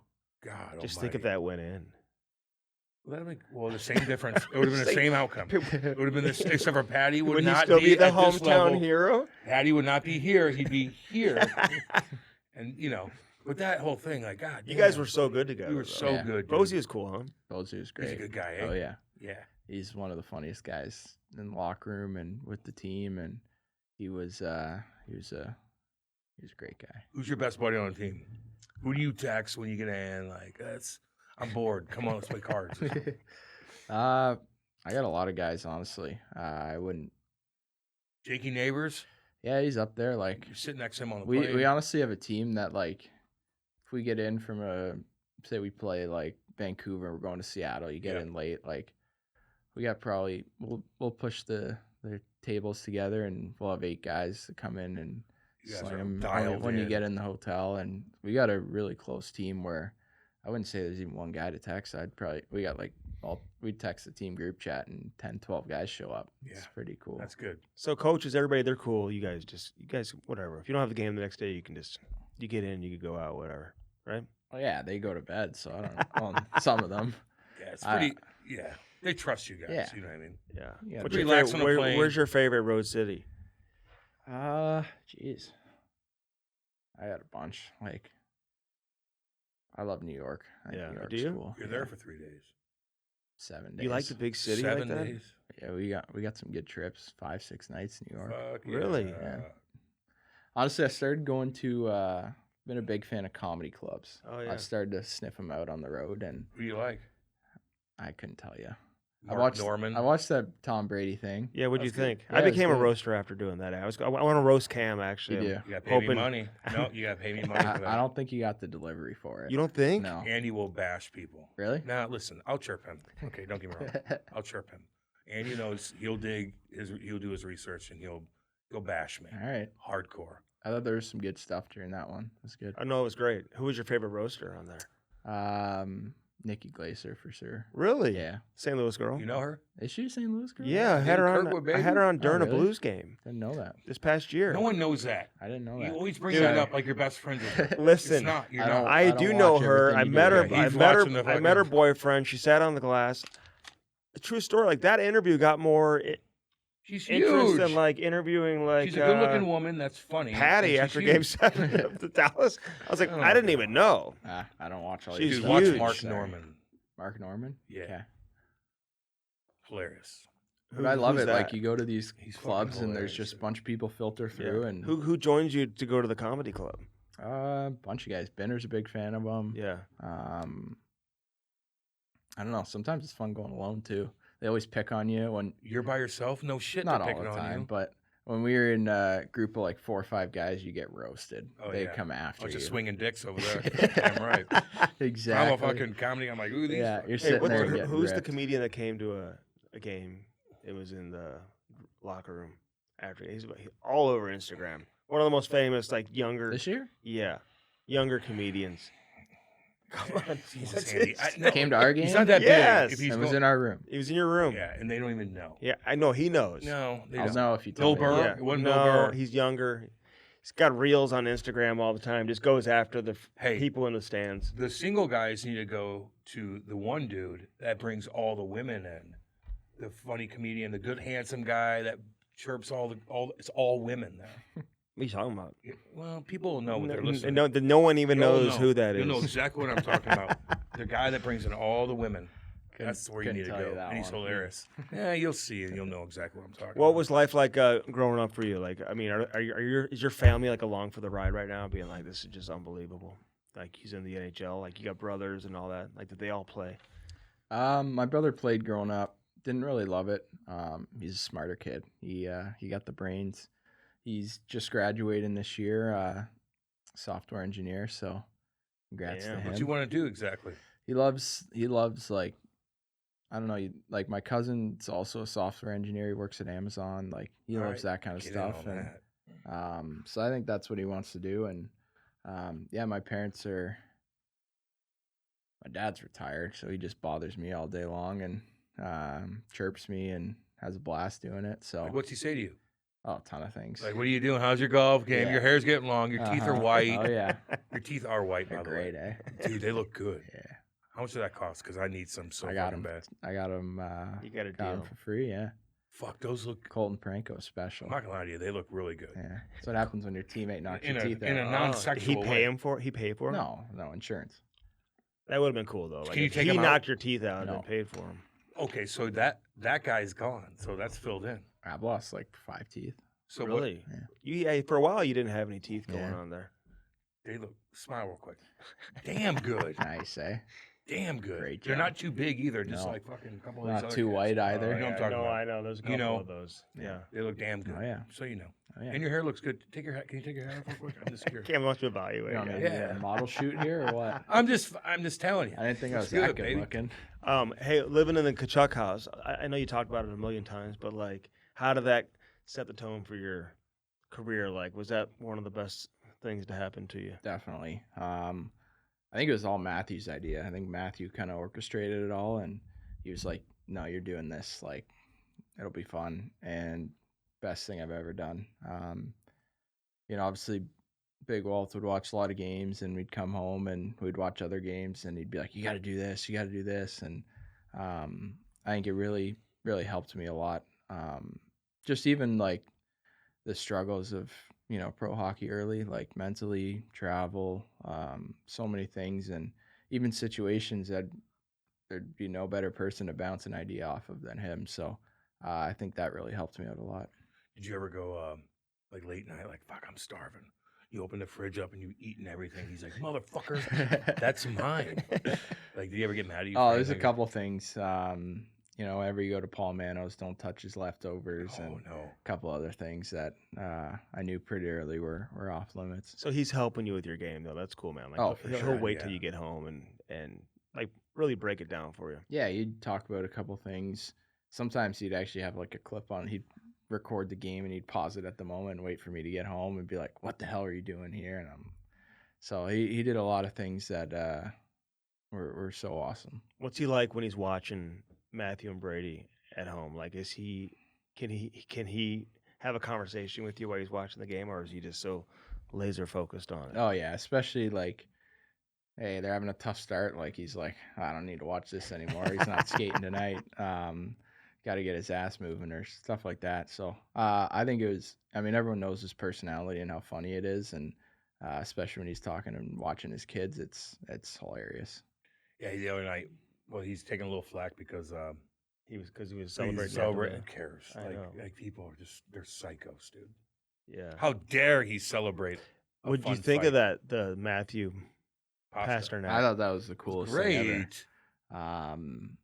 Honestly, a lot of respect for Pasternak. That's He's cool, man. yeah, that was pretty sick. I mean, I think I watched that clip like 30 times. Which part when he's like negotiating at the Yeah, at the whole- at the penalty whole box? thing. Ronnie Oh, being like, yeah. "Go ahead, Yeah, do your thing." I That's know. That whole that's thing, awesome. that was awesome. Is that the way it works? I mean, like where guys come back, like have that conversation with the. Yeah, the I couldn't coach, tell you. I've you never know what I been in a mean? fight. Yeah, like Pasto's gonna 100% be like, "Man, let me go do this." And usually, Monty be like, "No, don't. You might get hurt because Right. he might get hurt. Your hand stepped on, like." Nah, Yeah, that Matthew's was- like hitting him when he's down. that was Pasta cool. gets up like, "Ah, fuck." That was Like that's cool. hilarious. Dude. Yeah. It's great. It got so much attention too. You've never been in a fight. No. Yeah, you don't need to. Just spin off of cats. Don't get hit. It's like OC So says. try not to. Don't Yeah. get hit. Yeah. Yeah. Keep burying your shoulder in those Mhm. guys, dude. anytime you do that, man, like even as a hitter, I'm like, I don't want to go by you, man. If I know that you're gonna stick that fat ass out, No, yeah. or your fucking shoulder in my chest, like, Yeah. I'd be like, I'm gonna go stick on puck first. It honestly hurts more getting reverse Big hit time. than hitting It's the someone. only time I got hurt. Or getting hit, sorry. I'd miss a guy, or the guy would reverse hit me. I'd be like, God, my sternum would crack. You're like, I'm not going near that guy. No. You know. Mm-hmm. So you got the puck all fucking game, dude. Yeah. All game, man. You think the Panthers have where do you place them right now among these teams out of the East? Are they as good as anybody? I think so. I Yeah. think they're probably the team to beat right now in my eyes. Yeah. They're fun, dude. Yeah. Sam Bennett, he's that little punch. Everybody's like, I don't know if he did it on purpose. Fuck out of here. They're like the You bad fucking boys. stuck 'em. They Everyone- are, everyone man. They're bad hates them. boys, Do yeah. you feel that way when you play against them? Like, are they Pushy, fucking do they have that chirping. during the regular season, like in a random East versus West matchup? I mean, sometimes, yeah. I think we got them good in Florida. Yeah. They got us good here. So, yeah, you don't really feel the rivalry or the tension as much, but yeah, they're making every game chippy for sure. How was the All-Star game? That was cool. That was really cool. Especially being back home. Had so many friends and family out there. It was a really cool experience. And McDavid, didn't he draft you? Yeah. Right? Was that like pre-negotiated beforehand? No, I got the old friendship. We trained together. I'm gonna save you some face. I remember still like they weren't supposed to pick, and then they just threw him the pick again, and we're like, you guys got to pick, and I just remember seeing him like scour through and saw my name at the bottom of the list and decided to pick me. You're like, oh, thank God. Oh yeah, it was painful sitting over there. Oh, I bet. Yeah. Yeah, you don't want to. I remember like Phil Kessel being like the last one. Yeah, but he doesn't give a fuck. For him, like, He and Paul Stastny. Yeah, I know. they were Paul like- always in his story. They were like the last two. Because Phil's just like, oh, fucking, hot dog. I don't Dude, give a they don't fuck. care though. Fuck yeah. No, the draft Phil is probably cool. not, but Paul for sure. Yeah, it was I would. cool. I'd be like, pick me. Yeah. You know. Is it still kind of crazy playing against guys like Crosby and Ovechkin? Like guys that there's not that many guys that you grew up watching, right? Yeah, I would say it is still pretty cool. You're kind of a little bit more used to it now, but anytime you see like Pittsburgh or Washington come into town, it's pretty cool. You look forward to it.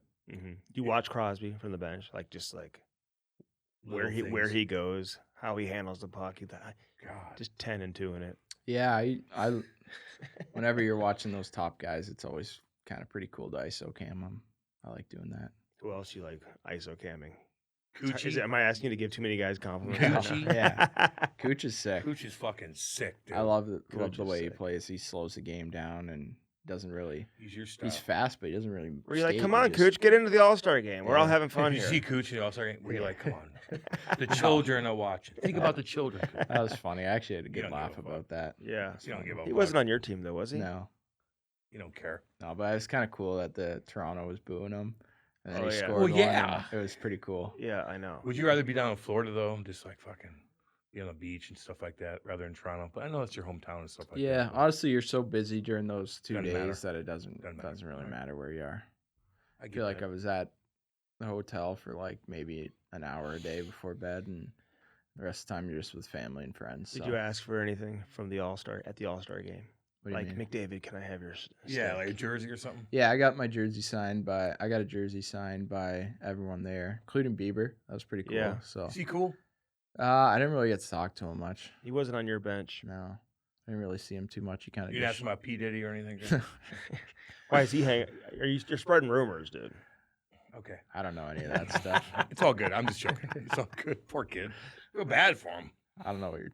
all It's right. all I good. know. Is that like new news? What do you mean? P. Diddy's in the news. I don't know if Bieber's involved with all of it.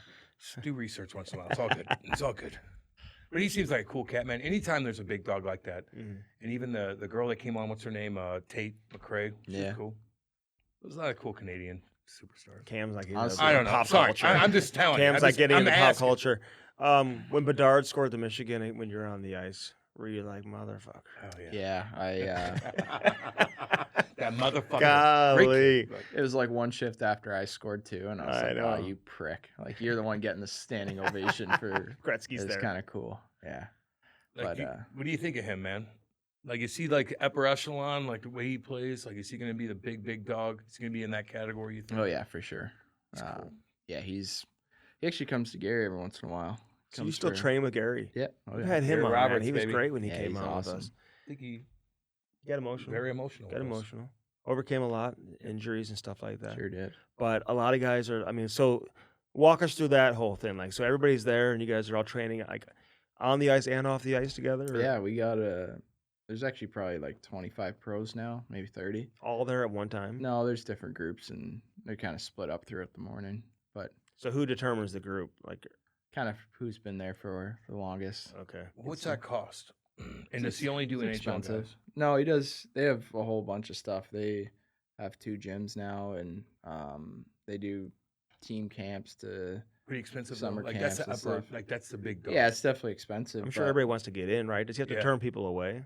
got to. I don't know, to be honest. I don't really. Do the talk- Kachucks still go to that or no? No, but I mean, yeah, it's expensive, but you get It's the best. fresh lunch, fresh breakfast every day. Really? Treatment. treatment, Discipline. everything. Like yeah. he's watching you. Like he could look at you in the morning and be like, "What'd you do?" And Like, I'm break gonna get you. down your stride on the ice. You know what I mean? course. They do everything. everything. Yeah. And you're around some pretty great players too. That helps as well. Stamkos there. Yep.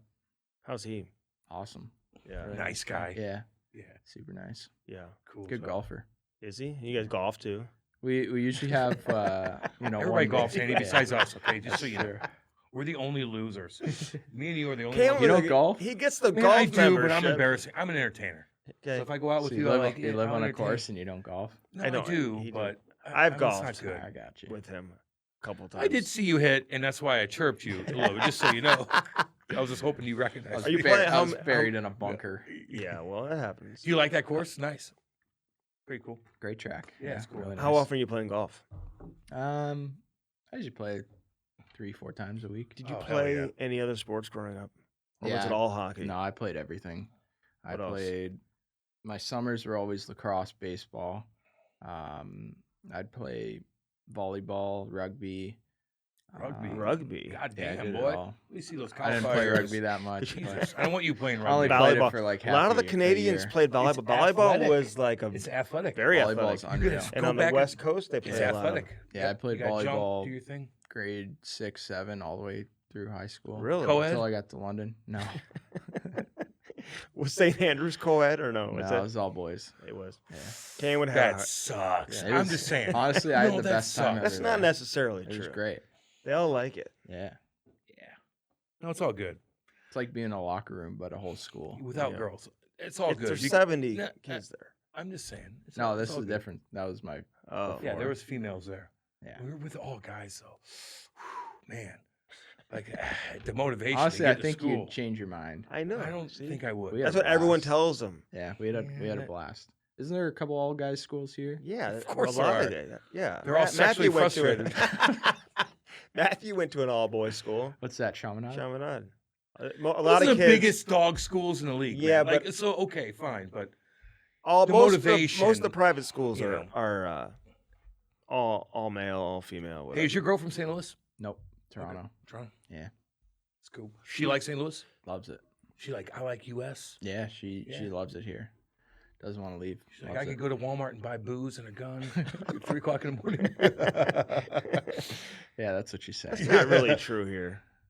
Don't. You're making like a false perception Okay. of St. Louis, Not St. Louis, but you go down in the middle of Missouri. where you live. Maybe. But it is, Missouri is completely different, like than Canada. Or U.S. is different than Canada. That she like, damn, is there certain things that she's like, man, I wish this was like in Canada, or she like this. Things are pretty smooth here. Honestly, like, there's not really a difference. It just feels different. Like when I go back to Canada, I can't wait to get back down to St. Louis and stuff. But when I'm here, sometimes like the lake and Mhm. miss that stuff. But There's lakes here. yeah, they're They're- not blue. Don't go to the lakes where Cam goes. Why? Table Rock's beautiful. You ever been down there? It's 4 hours No, away. It's I easy. haven't. That one's That's a not bad. lovely trip. You and your girl can go down. Yeah, you would With like your- that. Yeah. Yeah. You know, I recommended it to Buchnevich. Actually, he and It's quite Toropchenko went down there. That's Lake of the Big Ozarks. Cedar Lodge. Big Cedar's different. They Yeah, went to Big Cedar. Great golf Is course. that not Tiger It's Woods awesome. golf course Yeah. down there? Tornado down there the other day. Yeah, Paynes Paynes Valley. Valley. Really? Yes. That was a good one. At the Skip- resort? Badass Right on the resort, course, dude. yeah. These guys are in the fucking clubhouse like, what the fuck? Massive tornado. Really? Yes. Yeah. Check that video out, Andy. Damn, I didn't see that. I watched some tornadoes down here. Yeah. Your girl would be like, what's that noise in the middle of the night? Because the tornado sounds are going off. It What happened is once. It this? happened once. She, I still remember I was on the road or whatever, and you could hear the tornado siren. Our old house used to be right in the backyard, and she was out taking the trash out. Oh, I'm no. like, you are an idiot. Oh my Get god. back. That's funny. Yeah, get Don't be inside. He's like, oh, it's Get not a back big in. deal. I don't see Don't be anything. I was Elizabeth, like, Andy. all right. Just get back in the house and So I guess we're kind of organized. numb to the fact that there's real tornadoes yeah, here. badass. But there hasn't been any close to us. So Are you, Yeah, are there you a, has. are you Yes, a there car has. guy? I wouldn't say I'm a huge car guy, but I like How many I like cars do you have? How many cars do you have? 6, I 8? only got one. What about a boat? I'm not allowed to ask Oh that my question. god. He'll get chirped for that. No boat. Jet skis. Jet skis. I don't have a spot for my boat yet. Okay, well you will. Or I don't have a boat. Yeah, So center where do you put your console. jet skis? Little dock. Yeah, you get Put a cover on them. you get lifts. Lifts and Oh. goes. You just drive up right to the thing and lift them out of the water. Hey, when you signed the contract, was that like? Do you remember where you were when you signed it? Did you call your mom and dad, be like, Yeah. "Listen, I'm about to sign this 8-year deal." Retire now. Hey, Dad, you're retired. No, I was at home.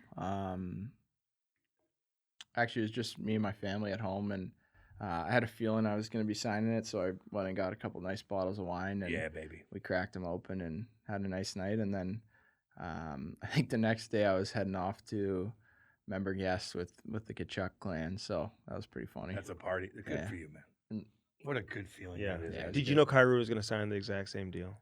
I didn't at the time. I kind of had a feeling, and I pretty much knew that whatever, we were signing the same thing. Yeah. Were you like, give me $1 more, just to fucking Give him But, $1 less. Yeah. No, give me $1 more, just so everybody knows what's up. No, we had an idea, and we kind of knew we were both going to sign for the same thing. So whoever kind of set the price was. So is it? Be honest, like when you're a young guy and you sign a long-term deal, is it like when you go to the rink the next time? Is it comfortable? Is it uncomfortable? Are the guys like happy for you? Are they excited? Are they congratulations? You're buying dinner on the road or whatever. Are they, or is it kind of like you can, guys are free agents and whatever it can be. That's where the business side comes into play, right? Yeah, a little bit. I'd say definitely more comfortable. You kind of make it your more permanent home. But yeah, I'd say showing up at the rink feels like the same thing. You go in there and just, I mean, we're all a bunch of kids just running around a rink and having fun. So I'd say the rink feels the exact same. But Yeah. definitely, you're definitely more comfortable and kind of planning out your future and what's important to you. Do you feel like you really need an agent? Could Like, you have with it- negotiated could you the have deal on your negotiated that own? by yourself? I'm like, give me fucking Maybe. Give yeah. me, give me 8. Give me 8 years. Give me 8 years. Like, look, Maybe, I am who I am. maybe. I'm fucking good. I have the puck the whole game. But they put other like language in there that maybe you wouldn't think of or something. Or are they all Not standard? really. I would say it's pretty standard. I think there's a lot of other things that agents do that make Yeah. it more worth it than. Not for the next 8 years. I want the Yeah, I know. I want the When you, suite. when you write out his fucking check, you're like, God. No, I remember. I could have gotten this on my own. done this myself. I could have asked for the suite, for use of the I mean, private You jet. could have. No, I remember during it, I was like, I probably could have done that on my own. Like, Yeah. But there's so many things that There are. that they do, and whether it's bouncing ideas off of or kind of giving you feedback or tons of different things that it's all worth it. But how do you feel as a player? Like, can you just maintain your same focus and not look at the contract and feel like it's got to add any additional pressure? I think definitely adds pressure and I'd say more responsibility. I think that's kind of, you obviously want that, and that's kind of, you're at a new standard now, and I think kind of raises your kind of motivation and as well as kind of what you need to do. And it does add a little bit of pressure, but I think it's a good pressure, and I think it keeps you accountable. It's the best kind of pressure. Yeah. Have Yeah, that money. Secure, exactly. baby. But I'll go it's- do my thing. All that time Hell yeah. shooting pucks in How the you with driveway. Drew Bannister, man? Good. That's pretty close. Were Yeah. you surprised when Chief got fired? Definitely surprised. Yeah. You're not stupid. You kind of understand what's going on and Yeah. the situation we were in, and that I think it was going to happen right when it did. No, but did I kind of know if we kept going down that path it was going to happen? Yeah, I knew that was coming. So, but yeah, obviously we had a good record with Drew, and it's nice to kind of have the intern tag off. You can kind of build a better relationship and continue to kind of grow it. We got kind of mixed team of young and old, and it'll be good to have like, a good 2 years with a steady coach and kind of grow this thing together. Where do you like to be on the power play? Like, where's your favorite spot? Like, most comfortable spot? Because the power play like took off at the same time when he got here. I mean, it's been good in the past too. I'm not going to act like it hasn't been, but still, you needed it to get better, and it did. I would say probably most comfortable flanking down on the forehand, not on my one-timer side. But honestly, it depends on the penalty kill. Like, you face some of these diamonds, and you need to be on your one-timer side, or you need to be down low. And there's so many different things that kind of right now, like PKs are kind of getting crushed by power plays a lot this year, and so people are trying different things. And there's so many. Every team's got a different look, and so kind of, I'd say that part changes where you want to be. Are you studying like teams? Are you coming to the rink and being like, Drew, I think we should try this. Otter, like let's do this. We need to do this. Yeah, let's put Kyrou here and let's. Yeah, I mean, put Pareko up top. I want the puck. Like all game long. I definitely do want the puck. Yeah, you do. But you need it. Yeah. No, I mean, I love hockey, so I love watching hockey. Like Tampa Bay's power plays. Yeah, I'd say the guy I probably watch the most would be Panarin, just because he does that same thing. He flanks down, and I don't think there's too many people that are better than him. Like, you can watch Cooch, but he just half clap 1T passes right to the slot or back door. And he's on a different level in a different spot. But I'd say that Panarin or JT Miller are the guys I kind of watch, just because they kind of have a same look where they got, 1T through the seam, they got a 1T or a low play, and got a guy up top that can 1T it too. So. Hell yeah, man. All right, man. Dude. Hey, thanks for coming in. You're the best. What are you working on this offseason? What do you want to get better at next year? You got to 60 assists this year, and you had a career high in points, 86, man. So big shout out. You had a great season, first All-Star. So now what's the next? You've won a Stanley Cup. Like, where are we at now, like, in terms of your individual goals now moving forward? Yeah, I would say you kind of, like, after this year, I kind of just sat back and reflected on the last bunch of years, and you kind of just think about your expectations and what you really think you can do. And, at first it was like just get into the NHL, play some games, and then it was like be a full-time guy, and then you kind of keep on surprising yourself. And I think this year I kind of surprised myself on, I knew I could be a really good player, but just how good. And I think my kind of expectations of what I can do and my ceiling rose a lot. And I'm pretty excited to get to work and see how high I can really go. Yeah. You're doing good, man. Braden Shen, a good captain. Yeah, really good. He's good with the boys. Cool. So. Bennington, does he not get enough credit? I want to get that in before we. Yeah. Gotta talk like his Bennington. Play? Oh yeah. Yeah. Doesn't get enough credit. Yeah. No, he doesn't. Even though he's a winner and he's won, like I'm hearing everyone like break down Canada's goalies, and like I know they probably don't have the depth that the U.S. or maybe other countries have now, but like still have some good options up top, especially if he's the guy, man. Yeah, winner. I think it's I definitely don't think he gets enough credit. I think it's kind of unfortunate. We know how good of a market St. Louis is, but when you're kind of outside, not many people look at St. Louis, and I think that's probably why if people watched him every night religiously, they would know how good he is. And all of us in St. Louis know it, and it's tough to see him get overlooked for things that he more than deserves. Yeah. What concerts are you going to this summer? I'm done with the questions, by the way. I know you got to get going. Although you're not golfing today because it's raining like fuck. Thunderstorm, but honestly, I'm not a huge concert guy. Country? You're not a country guy? I do, but he likes comedy shows. I don't like country, Man, or I don't like concerts. Told you that. Dude, I know. Comedy shows. Comedy shows are different than live music. And comedy shows, by the way, you go with 4 other dudes, like they're gonna get you. Oh, they're gonna get Would you. you go to an NHL game like during the playoffs?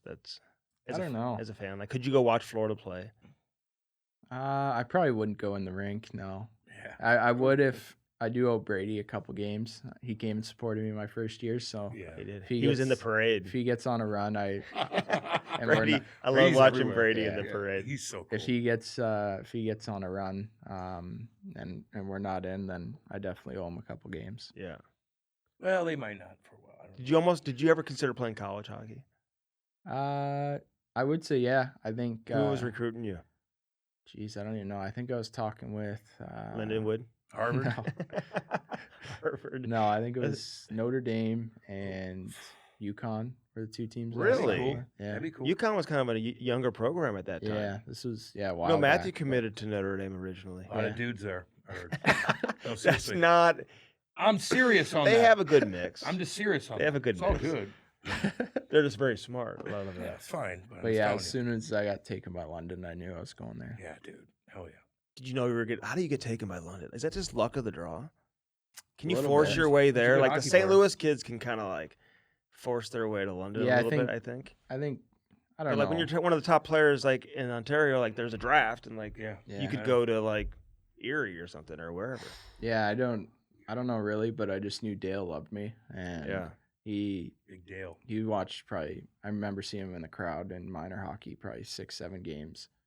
He came and watched me play a lot, and You knew he's there. yeah, well, I mean, he stood on the glass in the Really? corner. Oh, There'd be does he? 6 guys. He wants you to six see him. Knights guys. He's standing. staring into your soul. yeah. Like, I see you. Yeah, you better do something out there. And So you did. So when you're playing in Toronto, you never like all the kids here, like they got to travel all the time. You didn't have to travel that much, did you? not really. I mean, there's so many tournaments right in Toronto, and Yeah. there's probably 50, 60 teams within 2.5 hours that you could play. Our league, there's a couple of times that there's 4-hour road trips, but you'd only do it once or twice a year. But most of the time, it was you're not traveling too far. You It's think nice. you think about that Canadian Olympic team in 2 years? Ooh, Yeah, I Andy. think Come on something now. I want to Andy, be. I We're gonna like get that. we're gonna get him on there. No, hell yeah, we are. Got a lot of work to do, but You're the big boy. Is that a goal of Good. yours? definitely. Yeah. Yeah, you Hey. got that, homeboy. Come on now. Hey, you're awesome, dude. I Yep. appreciate you Thanks, coming guys. in, man. Yeah. Seriously. Thanks, buddy. Appreciate You're you. the man. Yep. The Chemistry Podcast is brought to you by Bellman. BEHLMANN. Bellman Automotive. Located where? Troy. Troy, Missouri. Buick GMC on one side of the street. Right on the other side, Chrysler Dodge Jeep Ram. Get yourself some new wheels in time for the winter. That was Robbie Thomas. They call him Thermos. Therm? Therm. Yeah, but then when everybody else calls somebody a nickname like that, I feel like I just want to Not call it. Not call it. You Yeah, know? I know. We didn't call Once, him like, Thermos the whole time. You got guys that aren't on the team calling them that and stuff like that. I'm like, Yeah. I'll just call you Robbie. Listen, he's a great kid, man. He's a dang good kid. And got he's new only, teeth, too. Only gonna get better. He's got those white pearly teeth now, Yeah. man. I go, how much were He's those? got those bad James boys? Neal teeth. Yeah. Yeah, they're white, dude. I'm like, damn, if I had to coin, I'd get, because they're like your teeth. Would you get those? Yeah. Yeah. Because your teeth get smaller when you get older, too. Oh, really? Yeah. You grind them down. Probably when you chew a lot of tobacco, they get smaller. That and candy or whatever, wears them out pretty You good. need to go to the dentist, dude. I do all the time. Yeah. I brush my teeth 50,000 times more than you do a week, I bet. Oh my God. I have. Is it like a Mouthwash? addiction? Yeah. Well, every time, like, I carry this everywhere with me. I'm always like, ping, ping, ping. And then I have, I just brush my teeth all the damn time. Say hi. Say happy birthday to Ty, dude. Oh, well, Today's Ty, his 8 years old. birthday. Yeah. Happy birthday, Ty. I love you, buddy. I do. You're doing dang good. And I hear good things about you, too. Because I ask everybody about Ty whenever I go to the rink. And they always have good things to say about him. Okay. Just so you know. I swear to God. And it's not the case with everybody else. Because they're brutally honest with me. Really? Oh, yeah. Oh, yeah. I pick everybody's brain. Well, we'll talk about that off the air. I'm just saying. Yeah. And they said damn good things about little Ty. Well, thank you. I go, so you're doing good. Dude, he You're acted doing like good. it was Christmas morning, dude. He's been up since 5 o'clock. I was like, okay, you need to go back to bed. He's like it's so his excited. Birthday. Give him something. So, he's getting a PS5. yeah. I'm buying it from D Padre. Daddy Padre. So I had Daddy come over this morning. Daddy Padre was the Blues Emergency backup emergency goalie. backup goalie who's like our friend now. You know what I mean? And he's the professional gamer, right? Yeah, I know. He makes He- money no, off it. he does. He's pretty damn good He's at a it. professional gamer. It'd be cool to be a professional gamer and Dude. make money. I'm not going to lie to you. You should see him navigate. Oh yeah. I'm like, oh my god, dude, your fingers are working so fast. Like when he's just like setting everything up, it was amazing. Yeah. It ain't that big of a deal. No, it was a pretty amazing I get situation. set up with my PS5 in 2 seconds by myself. Like, come on, Andy. Well, I have to It ain't FaceTime that him big later a deal. today to do some other It stuff. ain't that big of a deal. You know what I mean? No, If it was- he's making computers, you're like, oh wow. No, you're it was doing- pretty impressive what he did. He had to like he set up a PS5. he had to like, he had to program some Andy, things. like with your story sometimes, it's so funny. Like, like I'm waiting for you to set it up. Like, okay, we're on the plane, and it started shaking. Well, yeah, that's turbulence. It's turbulence. You try to make a story out of turbulence. You know what I mean? And then this one, he set up a PS5. We all do, dude. no, I've been doing it since 20 years. I have not had a video game system since the original PlayStation. I have. Since the days of Blades of Steel. Well, when you play, man, Am I gonna regret getting this? maybe is he going to be a gamer in the basement instead of going out in the garage and working on his backhand, forehand, and back? He's now working on his. Maddie's laughing back Now there. Maddie knows because I'm an addict when it comes to a lot of things, and I was an addict when it comes to video games. Really Big time. addicted. Big time. So how do I control that? Because I don't want that, dude. He's only got a certain amount of time in a day that he gets to play. And it's after he gets done working out. It's after he gets done with his school. It's after he gets done eating. On weekends, have at it. Unless you're done with hockey and whatnot, your buddies come over, you play hockey downstairs. Hell yeah, that's perfectly Do you have any fine. extra controllers? I only have one. Are you kidding me, you cheap ass? No, I'm not giving you a controller. Buy your own. The cord is so Buy small. your own controller. Do you? It's wireless too if you unplug it because it charges it when it's in, right? So then you don't have to sit there, Maddie, when it's that close to Yeah, the. we know. Like you plug it in, you can take it off. Like it's like a phone. Well, I set up our Daddy Padre set up his like profile name and everything, so I can play you from home now. Well, if he's downstairs MFing other kids around the world and stuff like that, put your foot down on that too. If he's on his headphones, What's he like doing? you fucking suck. Oh my God, Yeah. they do that? God, yeah. Oh my God, Maddie knows what's up. Maddie. Hey, I'm not gonna lie to you, dude. I said some mean shit to some Really? people. Yeah. All right, we're not having You that. know what's up. We're It not- pissed me off. That little punk in India pissed me off when he killed me 4 times. in a We're row. not having that. Are you? I don't know about you. I'm not having I don't that. know about you. You need to Why? put your foot down I'm on putting my something. foot- I I'm know. just saying. Hey, do you we got rave reviews from Adam Oates, dude. Oh yeah. What do you mean, oh yeah? Well, I had people say that was one of the best interviews we've ever done. Oh, well, you haven't told me that. So you act like I'm saying something that catching We you did off it- guard or something. Well, we asked him the right questions, dude. We had a conversation with him, and we picked his big ass brain. That's what we did. Some guys know how to do it and have the conversation. Some guys don't. And I know a lot of guys that interviewed Adam Oates didn't get anything out of him. Oatesy was like, "I'm not telling So you my I've been wait. Oatsy's like, "I'm not telling you my secrets." No shit. And then we're like, "He told us everything." So I've been talking to him, and I'm going to put a group, I think, together to get on the ice with him. He's coming into town late this summer. I think you should go on the ice with him.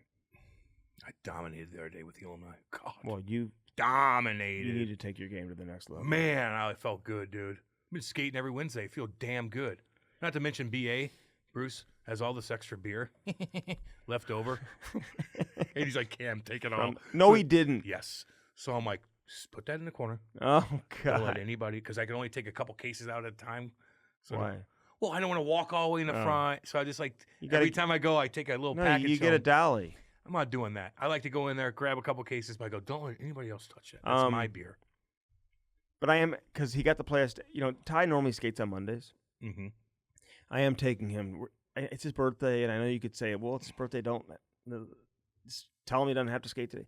He wants to skate anyway. Skate. But, like, I don't want him coming home and just getting on that damn PS5. He won't better get watch off it. You better watch it. So we got to get some. I'm telling you. Well, I only have one game downloaded. Doesn't matter. I only played one game for 3 years straight. Addict. Hey, Maddie, is there a setting so he can't download games on his own? Yeah, dude, you have to have a credit card and stuff like that. No. Yeah. Why are you asking him? 'Cause I know. because he knows what's You going on. have to have a credit card in there and stuff like that. You can't just buy things. Cam, You got to watch your out for that PS5's too. been in a box for. I've had games my whole life, dude. I've spent the stupidest amount of money on stupid things for a character on a stupid goddamn game. And you press one button, all of a sudden you bought $30 worth of shit. So make sure your credit card is not embedded in there, and so he can't just go click, click, click, click, click. Am I wrong? Maddie's loving it. Am I wrong? You got work to do. Dude, the hockey game was like $20